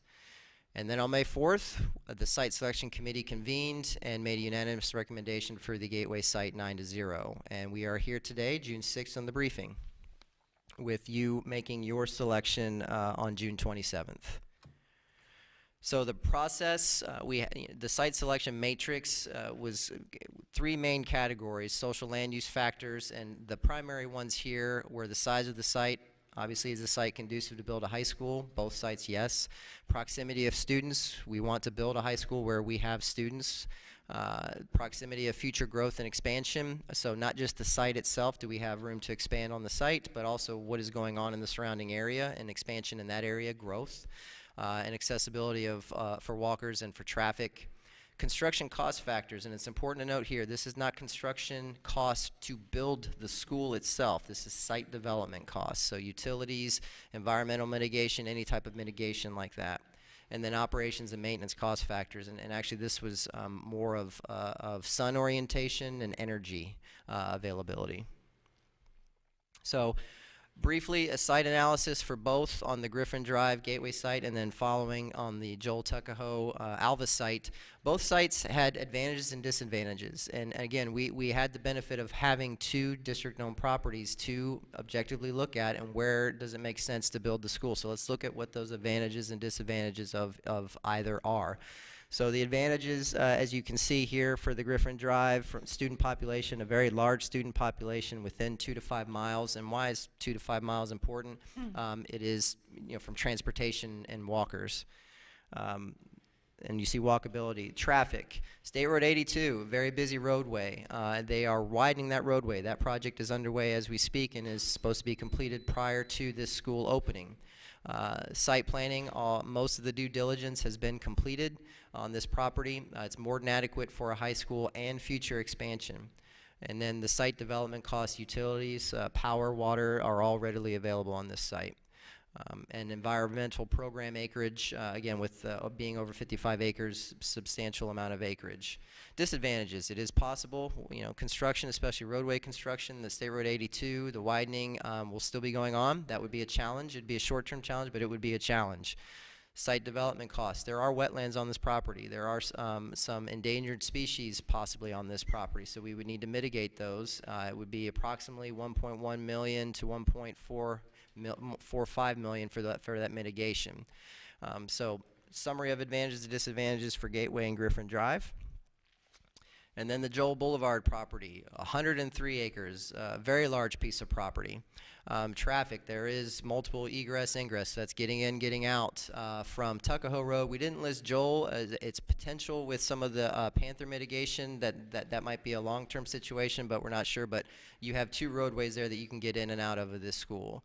Again, site planning. Most of the due diligence has been completed. Substantial amount of acreage for expansion, for future growth, and obviously with its location and the acreage itself, God bless you, environmental program acreage is available. Some of the disadvantages, the student population. There is a small number of students within the 2 to 5 miles currently. Some of the walkability, there are not any planned walkways or sidewalks to the school site currently. Traffic, it's not necessarily that the roads are more dangerous than where they are at the Gateway property. It's just they're not as conducive to bus traffic to support the school. And with the amount of school buses being more, 35 approximately for this site versus the 24 that we're projecting, that Robert Cody and the transportation team are projecting for the Gateway site, that's where that is coming from. The site development cost, a little bit higher. There are currently not utilities to that property. So as we get out and estimate it to be about $2.93 to $3.24 million for utilities, and the mitigation this does also have wetlands and some potential endangered species mitigation on the property, which takes time from the construction process and site development. So that's site analysis on both properties. This is and everyone has seen this slide, this is a slide showing the student population within the 2 to 5 mile radiuses of each site. The Alva site is the purple circle. The inner lighter purple circle is 2-mile radius, and the darker purple is 5 miles. The same with the Griffin Drive site. The lighter yellow is 2 miles, and the larger yellow is 5 miles. And Dawn can speak to the student population numbers that you have here. Good afternoon, Board, Dr. Kuckel, Dr. Atkins, and Mr. Martin. Prior to site analysis, which Greg went through, we have a projected need. We look at the projected need for the areas and reviewed, and it's been determined that the East Zone, obviously, as you're aware, is a need for a high school. Then we look at school district vacant land, assess the number of students within 2 and 5 miles, which is displayed here for the Joel Tuckahoe and Griffin Gateway site. So for the Joel site, within 2 miles, there is a total of just under 500 students within 2 miles, and for 5th and 9th grade students, and why we analyze 5th and 9th grade students, because those are the students that will eventually be in the school at the time it opens. So there's 185, just under 200 students within 5th and 9th grade. For 5 miles, there's just over 2,500 students, and within 5th and 9th, or for 5th and 9th grade students, there's just over 1,000. For the Griffin Drive Gateway site, within 2 miles, there's just over 5,000, just over 1,800 for the 5th and 9th grade students, and there's just over, for the 5 mile, there's just over 14, or just under 15,000 students, and for 5th and 9th grade, there's just over 5,500. So within this, within the within the Gateway site, the 2 mile does overlap the Lehigh Senior overlap, but it's very minimal. There's approximately 740 students within 5th and 9th grade for a total, there's 2,100 students, just over 2,100 students within the 2 mile radius of Lehigh. And as you see on the display here, that there's just over 1,800, but there's only about 740 students that overlap. But the area in general really dictates, and a school, there's plenty of students that will support having a school at both sites, of course, but as far as proximity to the student population, of course, the Gateway does display that there's more students. Mr. Toiber. The numbers are just mind-blowing, and the last report on our fish study shows that we're going to need more than one high school in the next 5 years, in the East Zone. And I know we don't do it in Lee County, and I know there's prevailing arguments as to why we keep our schools, at 2,000 or below. But mega districts all over the state, they're bigger. They have mega schools. They have 5,000 and 6,000, 3 and 4 level schools. Have we looked at that as a way to save money to have some of these needs met immediately rather than continue to build smaller schools that, Bonita Springs is already woefully undersized to the population that's going to be there before the doors open. If we add floors, can we have that discussion, or is that something that the board may want to entertain, that, it's not Kansas anymore. We are now in the realm of West Palm and Lauderdale and Miami-Dade, and they have schools that are 5 and 6 stories tall, and I know there's inherent issues with that, as far as size and ability to manage that type of school. But I think if planned properly, it may be something to consider. That's just something to throw out. It's a very good point. Just on the growth is the main point, and I didn't make this point earlier, but we've made it in all of our previous presentations. And going back to the plant survey, if capital funding were not a challenge as it is, Triple M should be opening this 17-18 school year. Its doors would be opening, and just to meet the demand of student growth. And so that's not the case. We're looking at selecting the site here, and then once we start building that, we're looking at this school opening in August of 2020. But we will need, based on the growth, and the state sees it with their COFTI projections that they give to us, and what we in planning forecast and look at every day, we will need another high school in the East Zone right behind this, and it's in our 5-year plant survey. Will we have capital to build that? We hope. One of the things that Dawn had mentioned in looking at the circles, just seeing where the big cluster of students are, Lehigh Senior is in proximity to the proposed Gateway site. Nonetheless, Lehigh Senior is bursting at the seams, and if you ask Mrs. Corey, they're handling what they do. They do a great job, but they are actually getting 4 portables this next school year, and we have proposed, and we do in our capital committee, of actually building an addition to that school to get their student population up higher to around 2,500. That being said, Gateway, if the school goes there, will fill. Lehigh Senior will fill. East Lee County High will fill. Riverdale will fill. They are all at capacity, and utilization rates in our East Zone. It's a constant challenge that Dominic, Debbie, Dawn, and I deal with on a daily basis, and just working with our principals to make sure that we have the seats available for those students. Despite all of that, there's just a tremendous amount of student growth, especially in the East Zone. And that was one of the things as we went through this process. Again, we have district-owned property in the East Zone, and we're looking at 2 of them here, and that's a good thing. We don't have to look for capital to buy a piece of land in this instance. So we have the benefit of looking at 2 good pieces of property and what is going to make the most sense for us now with the situation that we have now. And you can tell we will have this same situation when we go out further in further years to build this school. So, the student population is just, it's incredible. Ms. Morgan?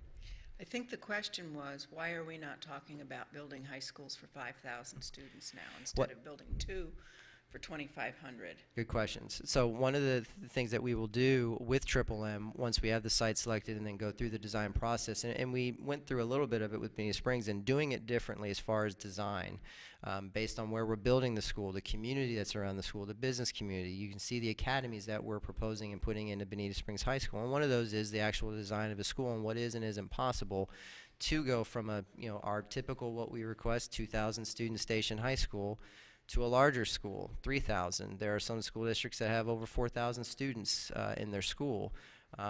It's a design, every design has its challenges, and are we familiar with that type of process? Maybe not, but that's something that we can consider and look at and vet, and obviously with our principals and school, what are they accustomed to in managing? Mark, you got something to add? Good afternoon, Board. Mark Mora, Executive Director in Operations. I did want to add to Mr. Blurton's comments in regards to the size of schools. That is something that we've discussed, particularly with Cabinet, school execs, the school development executives, in regards to building larger schools. I think that's something that we all have to comprehensively assess. Are we preparing our leaders to lead schools that big? Are we training teachers to work in schools that large? It's something that we haven't seen, but we understand that's something that we need to consider. So as we look at the plant survey and as we start to plan schools, that is a question that we're going to have to ask. What does a program look like in a school with 3,000 students? It's something that we have not done. We know it's modeled in some of the other bigger districts, but something that we'll need to consider, not just in the development and construction of schools, but also the development of curriculum and the leadership program we have for our assistant principals and principals.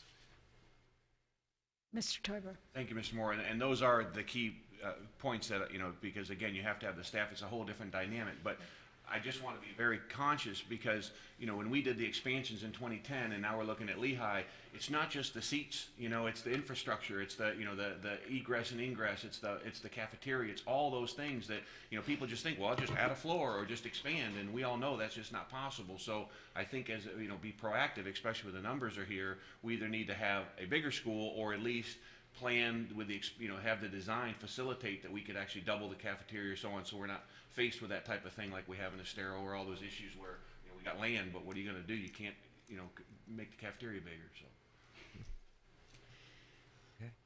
And the land in Gateway is certainly less than the land off of Joel Boulevard.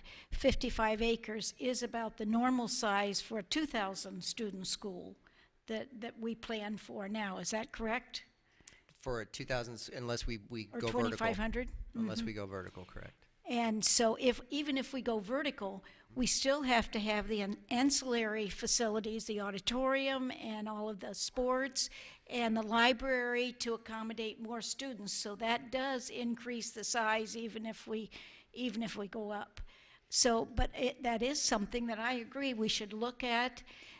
maybe if not for this school, but within that limitation, we may not be able to look at more students, but certainly if we, Joel Boulevard will be considered again because we have the growth out there, as we see in all of our data, and we're going to need another school in that area. So now would be the time to explore exactly what Mr. Teuber's talking about. And we would have plenty of time to do that within the time frame of the next couple schools. So Dr. Atkins, if you would give some thought to that and pull your heads together and see what we can be creative, maybe pilot. Absolutely. We will do that. Okay. And you'll see in our presentation later this month with vacant property, and one is getting ahead of that and being proactive and letting you as a board know what sites we have that are conducive, not just for high schools, but elementary and middle schools, and what our plan is for those properties. For ultimately your guidance, when we need these schools, we have these properties, vetted, designated, maybe even permitted, so that we're ready to go, engage the stakeholders, and build some world-class schools. Sure. For high schools, we do need to make sure that we look at the acreage. My understanding prior was that 50 acres was common for a 2,500 student, because you have to add parking spaces now that you begin to think about that. So the size of property that we buy from now on should be a real consideration for our high schools. All right. Anything else, board members? Thank you. Thank you. Very interesting. We look forward to... Would you like to know what we recommend?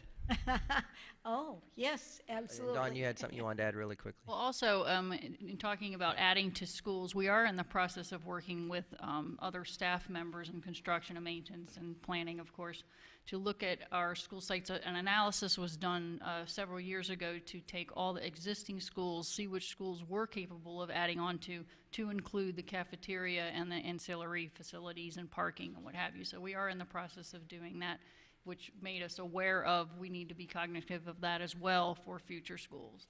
Thank you. All right, and without further ado, staff's recommendation for the next high school triple M is the Gateway Griffin Drive site. Yes, thank you. Okay, board members, any comments? Great presentation, thank you. Well, thank you for all of your work on this, and the data is phenomenal. You have done such a great job of looking at every aspect of the needs for a high school, and done a very nice job of taking it out to the community, various groups, and vetting this the way it should be vetted. So I don't think any of us were surprised at your recommendation based on what you presented to us, but sorry that I missed having you actually say it. Oh, well, So- no problem. Thank you. It was definitely a team effort. A lot of departments within operations and throughout the district and the community were involved. So, and since we're on the subject of high schools, just wanted to give a quick update. Bonita Springs High School moving along very, very well. If you go out there, you'll see all kinds of activity and foundations being laid, walls getting ready to be put up at some point. There is one piece of information I just wanted to share with you, as it will probably be coming up, is there is a very small sliver of property on the south end of our property, and you can go on the Property Appraiser's website and see it, that is actually, upon further ado, when our engineering team went out to start permitting, that they found is still owned by Hawthorne. So it's a process that we've already been in touch with Hawthorne. Staff has meetings with them, their HOA, on Monday to discuss having them convey that to us, the process, and just working through that. So there's more to come there, but it does not stop anything. We're moving forward. It does not hinder our ways to get in and out of the property regardless. It's, we're working with them on getting that piece of property taken care of. Thanks. Thanks for staying on top. Question on Ms. that. Giovanelli. So what does that entail, though, or involve getting, do we have to buy it, purchase it, if we don't own it? It's actually, it's on Shangri-La, which is a city-owned street. So the best case scenario is that they convey it to the district, which we ultimately would convey to the city, or they can convey it directly to the city, since it's a city street. It's actually on Shangri-La. So what the process is just having that conversation with them. It's possible they could say, well, what's it worth what's it worth to you? And it's one thing that, Mr. Martin has been working, from a legal aspect, just what's involved in that process, and them conveying it to us, or as we go from there. But we'll let you know, obviously, as we get that information. Okay, thank you. Anything else, board members? Okay. Thank you very much. All right, thank you all. Nicely presented.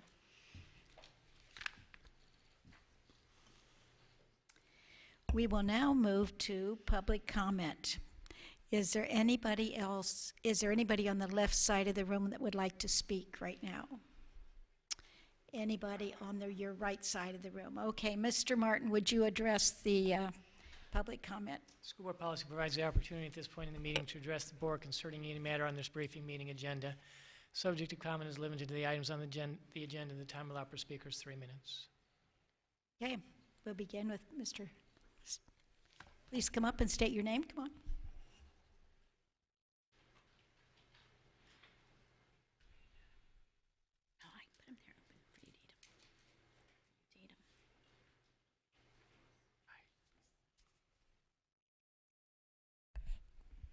Alice Weatherford. I'm a resident of Alva, and I appreciate the amount of work that I know that has gone into the selection for the high school. And I know also that we do need an elementary school and middle school in addition to another high school. And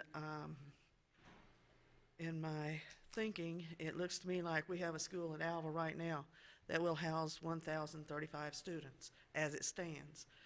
It is a K through 8 school.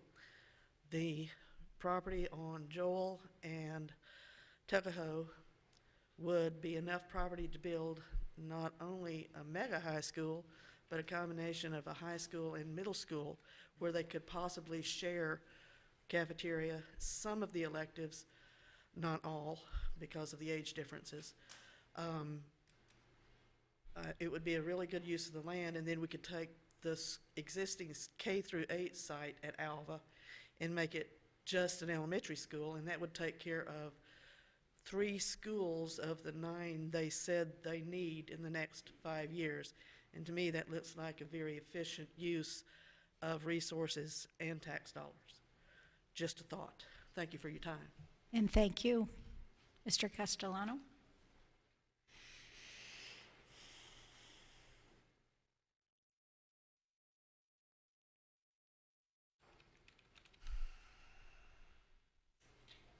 Good afternoon, board members, Dr. Atkins, Mr. Martin.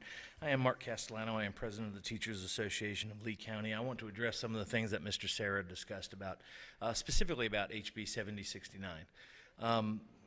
I was texting back and forth with Donna earlier, and I told her some of the things that I was very concerned about in 7069, and she said to me, well, don't draw a line in the sand because because you haven't had a chance to talk to Greg yet, And I'm going to put it this way, and that's what I said to her. 7069 is a line in the sand.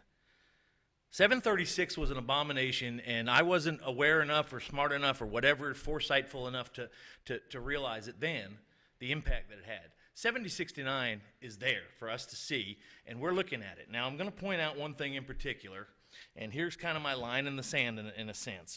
One of the things that Mr. Sarah pointed out, and by the way, FEA does a legislative debriefing every year too, and virtually very similar to what Mr. Sarah shared. But it says in here that establishes an education emergency for districts with 1 or more schools that drop below a school grade of C, requires the bargaining, listen to this, requires the bargaining unit to agree to an MOU to allow the principal increased autonomy in budgeting and staffing. I'm going to tell you right now, I'm not yelling at you guys, and I'm not yelling at Dr. Atkins, I'm not yelling at Dr. Pruitt. I'm yelling at the legislature and whoever, and the governor and anybody else. Hell will freeze over before I ever sign an MOU to that effect, and they cannot tell me under 447 that they can require me to do so. They cannot. They have usurped 447. They did it massively in 736, and this compounds it exponentially.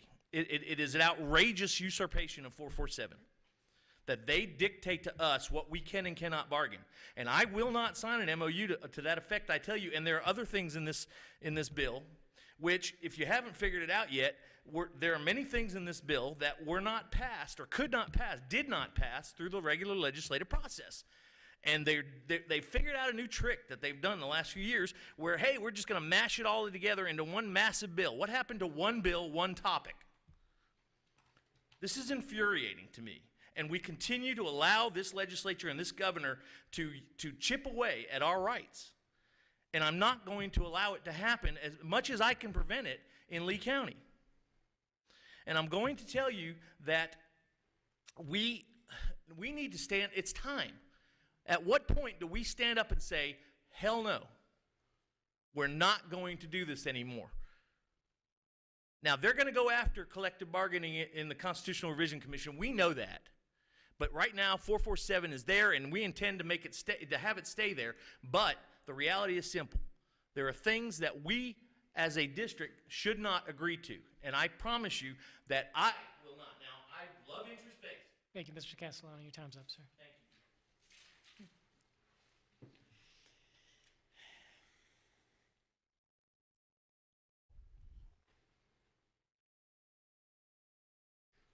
So thank you both, Ms. Rutherford, for your comments about the Joel Boulevard site.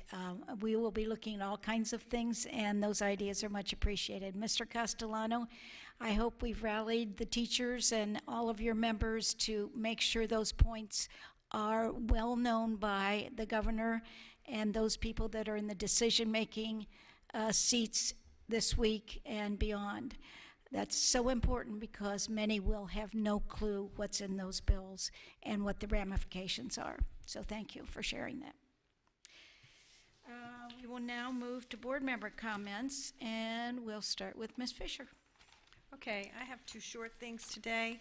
I will encourage everyone to immediately mobilize yourself, your colleagues, and your community groups to contact Governor Scott and encourage him to veto 7069.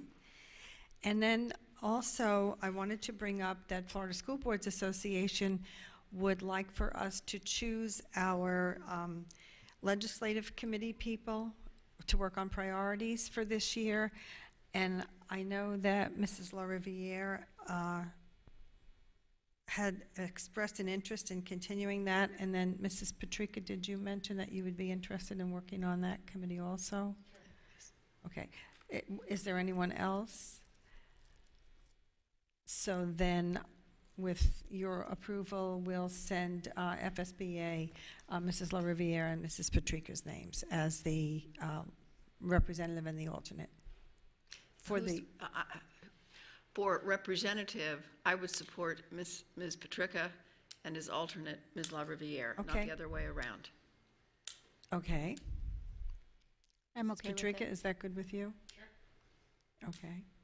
Anybody else? Comments? I'm good with that. Okay. I'll support that. Okay. It ends up being a work together thing, so thank you so much. And that's all I have today. Okay. Ms. Giovanelli? I'm sorry, what was the lady's name? Alice Rutherford. Miss Rutherford, I think your idea is excellent. I think that property should be 2 schools and share transportation, the bus ramp, or in the cafeteria. I've seen that at Calusa. They share cafeteria, and I think it's a great concept. So I think your idea is awesome. So let's hopefully that something happens soon, because look, apparently we really need it. So I just wanted to touch you on that. I thought that was great. I've been busy going to schools and seeing our work in the works, and it's amazing. So teachers are awesome, and staff, support staff, it's amazing. So we are lucky to have them, and I'm hoping we keep them. That's all I have. Thank you. Ms. Patrica? Well, it's been a long time since I gave a report to the board, so. Here we go. I've actually cut down, have been a lot of things I've wanted to say over the past several meetings, but I've cut the list down quite a bit. I will start with Mr. Castellano. It's very refreshing for me to see somebody publicly express some passion with regard to this. I've had a lot of private conversations with a lot of people, and I am probably not as angry as you are, because I don't want to try to equal you in anger, but I am, I don't know that I have the words to describe how discouraged I am by learning what I'm learning about the process. So I guess my question to you is, can you mobilize your membership? Exactly. And I don't mean the teachers. I mean the teachers' husbands and the teachers' neighbors and the teachers' friends, because they're not listening to us, and they're not listening to the teachers, and they're not listening to the administration, and we haven't yet mobilized our PTO, which is what Mr. Sarah told us to do. We need a community effort here. And that community effort can't have a Chris Patrica, school board member at the end of the name. It has to be people who aren't directly related to the school district. So you've come to us and said, do what you can do. I'm kind of throwing it back at you a little bit and saying, what can we do together? And we're talking about a 2-day effort. You supported me in my election. That required you going out and waving signs, and it required you making phone calls. Can we mobilize that kind of an effort over the next couple of days? Obviously, you can't answer me, but let's talk after the meeting. That's my first thing. Absences, timeliness of reporting of absences. So I don't know that my child is absent until 3 or 4 o'clock in the afternoon. This is probably a Mr. Davis issue, but several of my constituents, fellow parents, have come to me and said that they're concerned that they don't find out about their child's absence until very late in the day. Legislative workshop, Mr. Martin, we talked about a legislative workshop potentially in July to figure out what our platform's going to be. I know I can't attend an action meeting remotely, but can I attend a workshop remotely? Let me review the policy and give you advice on that. Okay, thank you. All right, I toured our DJJ facilities with Mr. Bohatch and Principal Herman Williams. I was appalled by the conditions of the schools, and we, as a school district, have absolutely no control over the schools, the physical buildings themselves. That's all controlled by the state. Some of our students are there for 1 day, some are there for 90 days. The tremendous challenges that our teachers face in terms of trying to figure out how to assess and educate a child who's there 1 day versus one that's there 45 versus one that's there 90. I don't even have any idea how they do that. They are making the best of a very difficult situation. I want to invite my fellow board members to take a tour of DJJ. They must have said 3 or 4 times, please invite them to come out. Please, we want them to see what we do. And I promised them that I would convey that to you. I forget the name of it, but the one that's the most restrictive for our students, the one where our students are housed. Detention center. Thank you, the detention center. The superintendent there is Dennis Driscoll. He is a state employee. He's doing a good job. He seems to have an understanding of youth and what their needs are and how to work with them. The behavior of the students who are housed at that facility was very good. And again, he's doing the best that he can in a very difficult situation. The Price Halfway House, on the other hand, security has been contracted out by the state. And I won't mention the name of the company because they've recently sold that branch of, or that division of their company to somebody else. But the student behavior in that building was absolutely unbelievably bad. I was afraid to go into the classroom. I ultimately did because I had to thank the teacher for putting herself in that classroom every single day. But the security doesn't care. I mean, the privately owned security company doesn't care, nor do they have any idea how to show respect to a student so that the student will show respect back to the authority figures in the classroom. The classrooms themselves were so tiny, and there were like 14 students plus 2 security people plus a teacher plus a para in there. And they were, for kids who have a tendency to not follow rules, it was a really bad situation. We need a Mr. Driscoll-like person in that building. You know what I mean? Like not a privately owned security company. The negatives that I'm talking about are outside our control, but something we need to be working with the state in order to get changed for our students. These are our kids. These are our students. And they're just going to continue to repeat if they don't get into a better situation. Anyways, I visited Vince Smith campus, which is an inpatient rehab facility for our students. Ms. Knapp is the teacher over there. I had met her a couple of times at DAC. She's outstanding. Her energy is unbelievable, and she has a genuine passion for making a difference in these kids' lives. It's really, really fantastic. My takeaways from all the visits are Principal Williams. Every single building we walked into, the kids know him.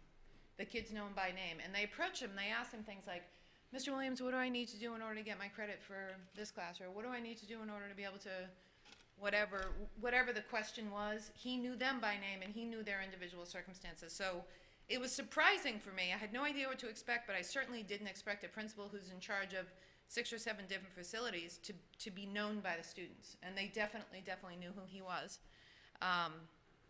So that was one of the takeaways. And the other is, everybody's doing their best that they can within the limitations as set forth by the state and the funding mechanisms they have in place for those facilities. That was shocking to me.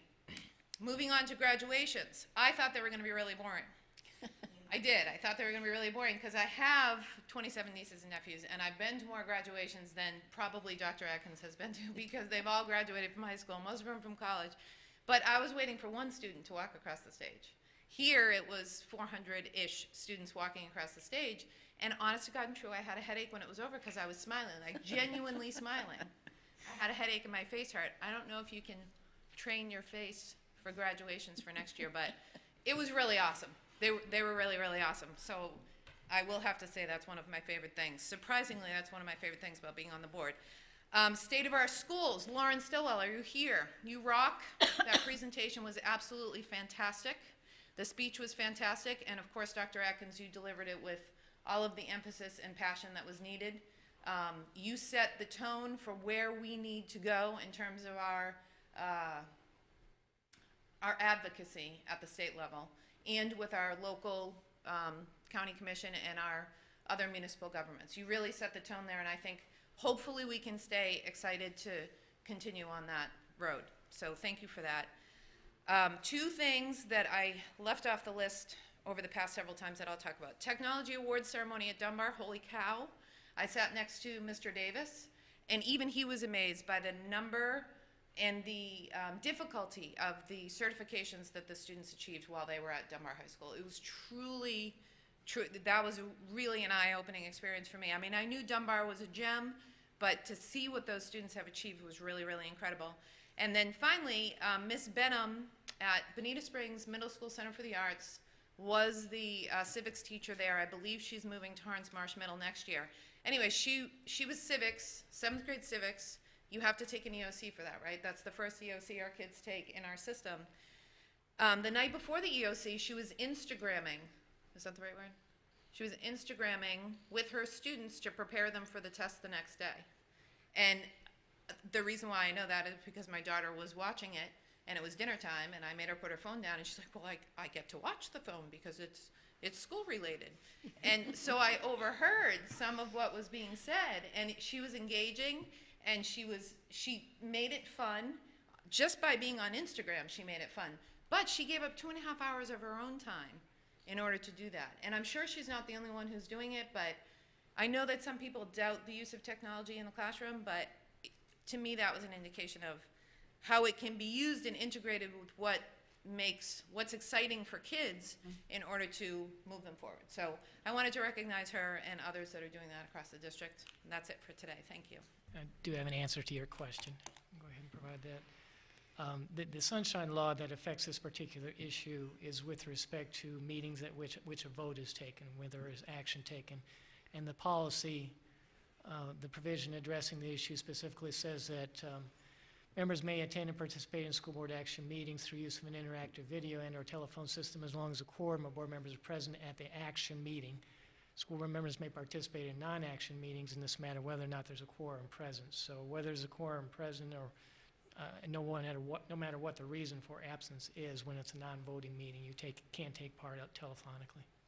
Okay, so I guess as follow-up, I'd like to have, I know I'm not the only one who's going to be absent for a period of time in July, but I'd like our physical absence to not get in the way of us scheduling workshops to figure out our legislative platform. Yes. So that we can attend telephonically and continue to work and get stuff done. Thank you. You guys laugh at me every time I give my reports. I Wonderful. love your comments. With mic drop, I have no comments, I can't. Yeah. I'm not even You gonna can try. follow that. I'm No, not even gonna try. we have to, we should really put Chris last. That's what we should. Please. Because no one can meet that. You don't have anything, Mr. Tabor? No. Ms. Morgan? Well, I just want to follow up on something that Mrs. Fisher said, and that is that, and maybe this is better for good of the order, but I would like to have a conversation, even if it's only 5 or 10 minutes, about how we engage how we as a district are going to engage our parents and encourage them to do exactly what Mrs. Fisher said. It's not just about you have to contact the governor, or you've got to get everybody in the family involved. And I'm just thinking, is there some way we can put together, just 3 speaking points? And you don't want people to go in with a fixed message, but just 3 things that we can give out on Parent Link. Do you know that the state legislature is meeting over the next 3 days to talk about these things, and this will be the impact on your kids? If you want to contact the governor, if you want to contact your legislators, here is the contact information. Can we do that? And please ask every member of your family, if they're concerned about these items, please ask them to do something. Can we do that through Parent Link? I don't know. Can't do it via text. It would have to be via email. Am I right, Lauren? Mr. Teuber? To Ms. Morgan's point, this House Bill 7069 is so bad. I know. That I agree with her, that I think we should give them the 10 or 12 things that are so outrageous and tell them, just say, pick 3. Okay. Because, it is the most, it is the worst thing that I've ever seen. And Mr. Castellano made the point, I should not pass my point, I'm going to say, but yeah, I'll let it go. Yeah. But We should pull out all the stops and make sure that, and get media out, everybody out as best we can with the same message. Well, that's my comment. Yeah. Can we send Atkins? Mr. Castellano to all the TV stations? Yes, please. Well, maybe Mr. Castellano's membership's spouses and children should go to the media. You know what I mean? Exactly. Like, Yeah. sorry. Dr. Atkins, can you help to pull that together? I can. I see Mr. Martin. Dr. with his Kuckel, hand Mr. up. Just Martin. some advice with respect to the use of Parent Link. There are provisions with respect to the FCC concerning robocalls, and some of the limitation that we have there is that those can only be used for the purpose of school operations. Well, I think this is the purpose of school operations. I would like to, if I may, take a look at the FCC advice on that issue and try to apply it to this factual situation. I have concerns off the top of my head without doing the research that it may not be within the allowed uses. Well, if you would do that, I'd appreciate that, and get it back to us as soon as possible. And Dr. Atkins, if you'd work with Mr. Martin and Mr. Castellano and get back with us about what might be possible to do in a very short period of time. Will do. 2 days. At a minimum, can we at least reach out to our SAC members? Don't we Yes, have their we have- personal contact information? How long would it take for us to gather that together? Is that like a big undertaking? Well, I tell you what we will do, once, now that I really feel I have direction from the board, which is wonderful, that means that we're able to really pull out all stops and do what we can to get the word out about how bad, how disgusting this particular bill is. So now that we have that direction, I will be more than happy to work with our communications team and Mr. Martin to do everything we can. can we get Mr. Ms. Teuber? Fisher or Ms. Morgan to even speak, like, if you have to do some of these speaking events in the next couple of days, if there's anywhere? Well, yeah, sure. I'll be at BPAC on Thursday. I can say something on Thursday. I'll clap for you. They'll put you on. No, I mean, I'll just do it. Let's do it. Announcements. What about like when we have the newsletter? Why can't something be in that newsletter about that goes out? I mean, we can have more than one newsletter in a month, can't we?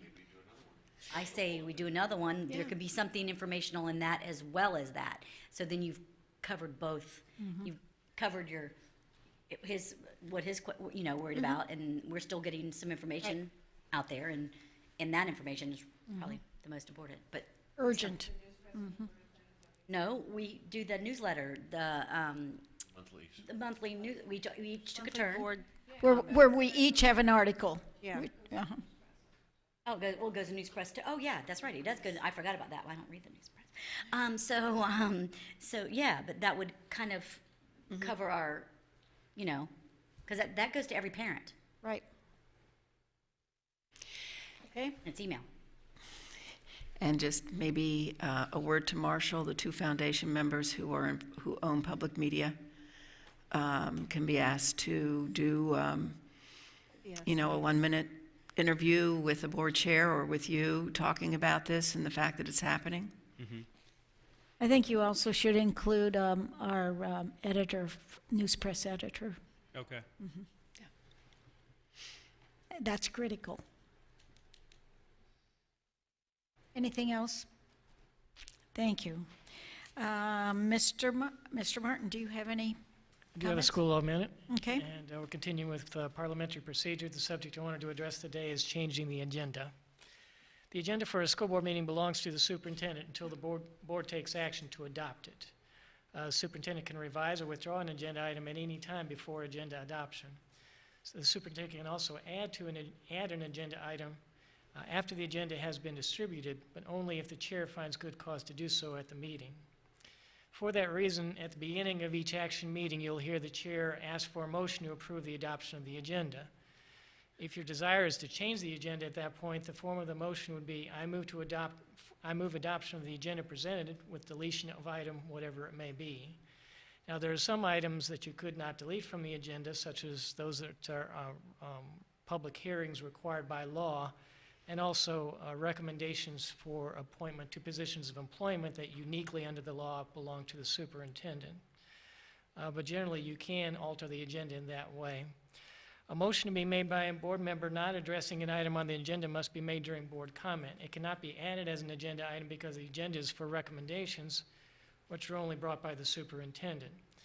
Now, in the board's protocols, you established a goal that you would strive to avoid raising new issues in the night of a school board meeting.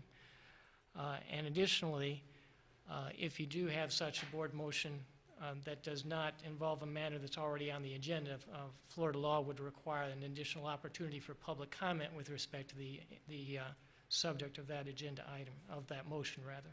That's all I have today. Thank you, Mr. Martin. Dr. Atkins? Thank you. Just a few additional comments regarding 7069 and some of the other legislation that has been proposed and is on the governor's desk or soon to be so.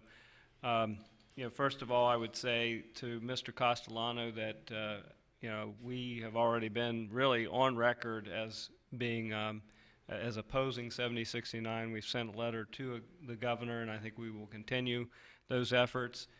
My comments at State of the Schools, I think, also were very much in alignment with that discussed as it relates to not only just that bill, but the way it was done, and then the minimal amount of funding that was propped up behind it. Even the change that we have seen, and I do feel fortunate that we do have the 1.35 or 39% as opposed to the pittance that was there before. But the problem with that is that on the other side, you take the capital dollars away and you allocate them out to the charter schools. Mr. Sarah said 5 to 6 million. Dr. Desamores has put that figure anywhere between 8 to 10 million. That is literally wiping away all of that addition on the other side of the house. In addition to that, you're tying our hands as it relates to collective bargaining. The thing that bothers me personally about that is that I really feel that locally that we can solve issues of teacher shortages, certification, by improving recruitment and retention through compensation that is surgically directed where we need it in our schools.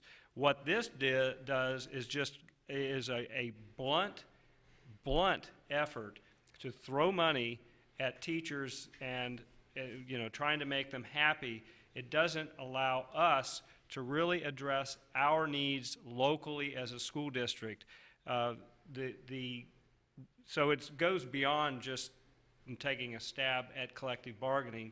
It takes a stab also at local control and our ability to really leverage our resources in a way that meets the best interest of our children. This stuff is just bad for kids all around. And I'm very happy, I feel very fortunate to be working with this particular school board because this particular school board is energized around helping out with this issue. We already know that our association is as well. And I think if you go out into the community, you talk to members of our foundation, they are energized. The business community is also, I think, behind us.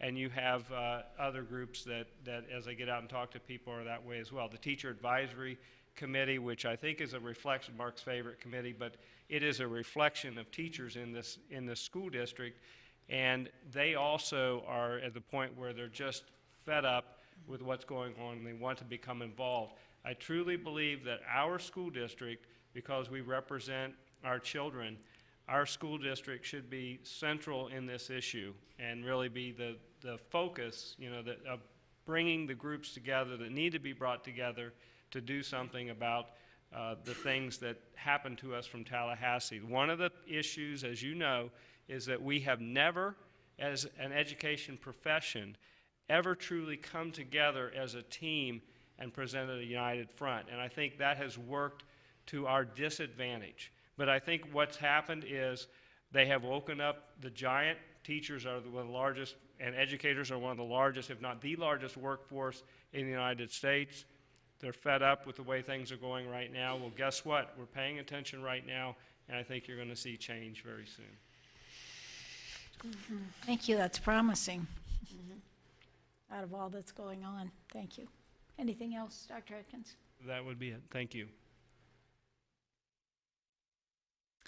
We will now move to go to the order. Any good of the order, board members? Can I add something that I forgot to say during my report? Of course. Ms. Ralph Soretta, I really appreciated your presentation today. You gave us a ton of information coming into the meeting, and we were given the opportunity to digest that and ask questions. And your presentation was not a regurgitation of what you had provided to us. Instead, it was new information and answering questions. So I just really appreciate the format that you brought forward in your presentation. Thank you. Well, I do have one thing for good of the order. Linda Bensick in our office. Is this your last day, Linda? It'll be next week, right? Before we meet again anyway. And we want to thank you for all the service that you've given to the school board and to the district, and wish you well as you move on to other things, and just express our appreciation.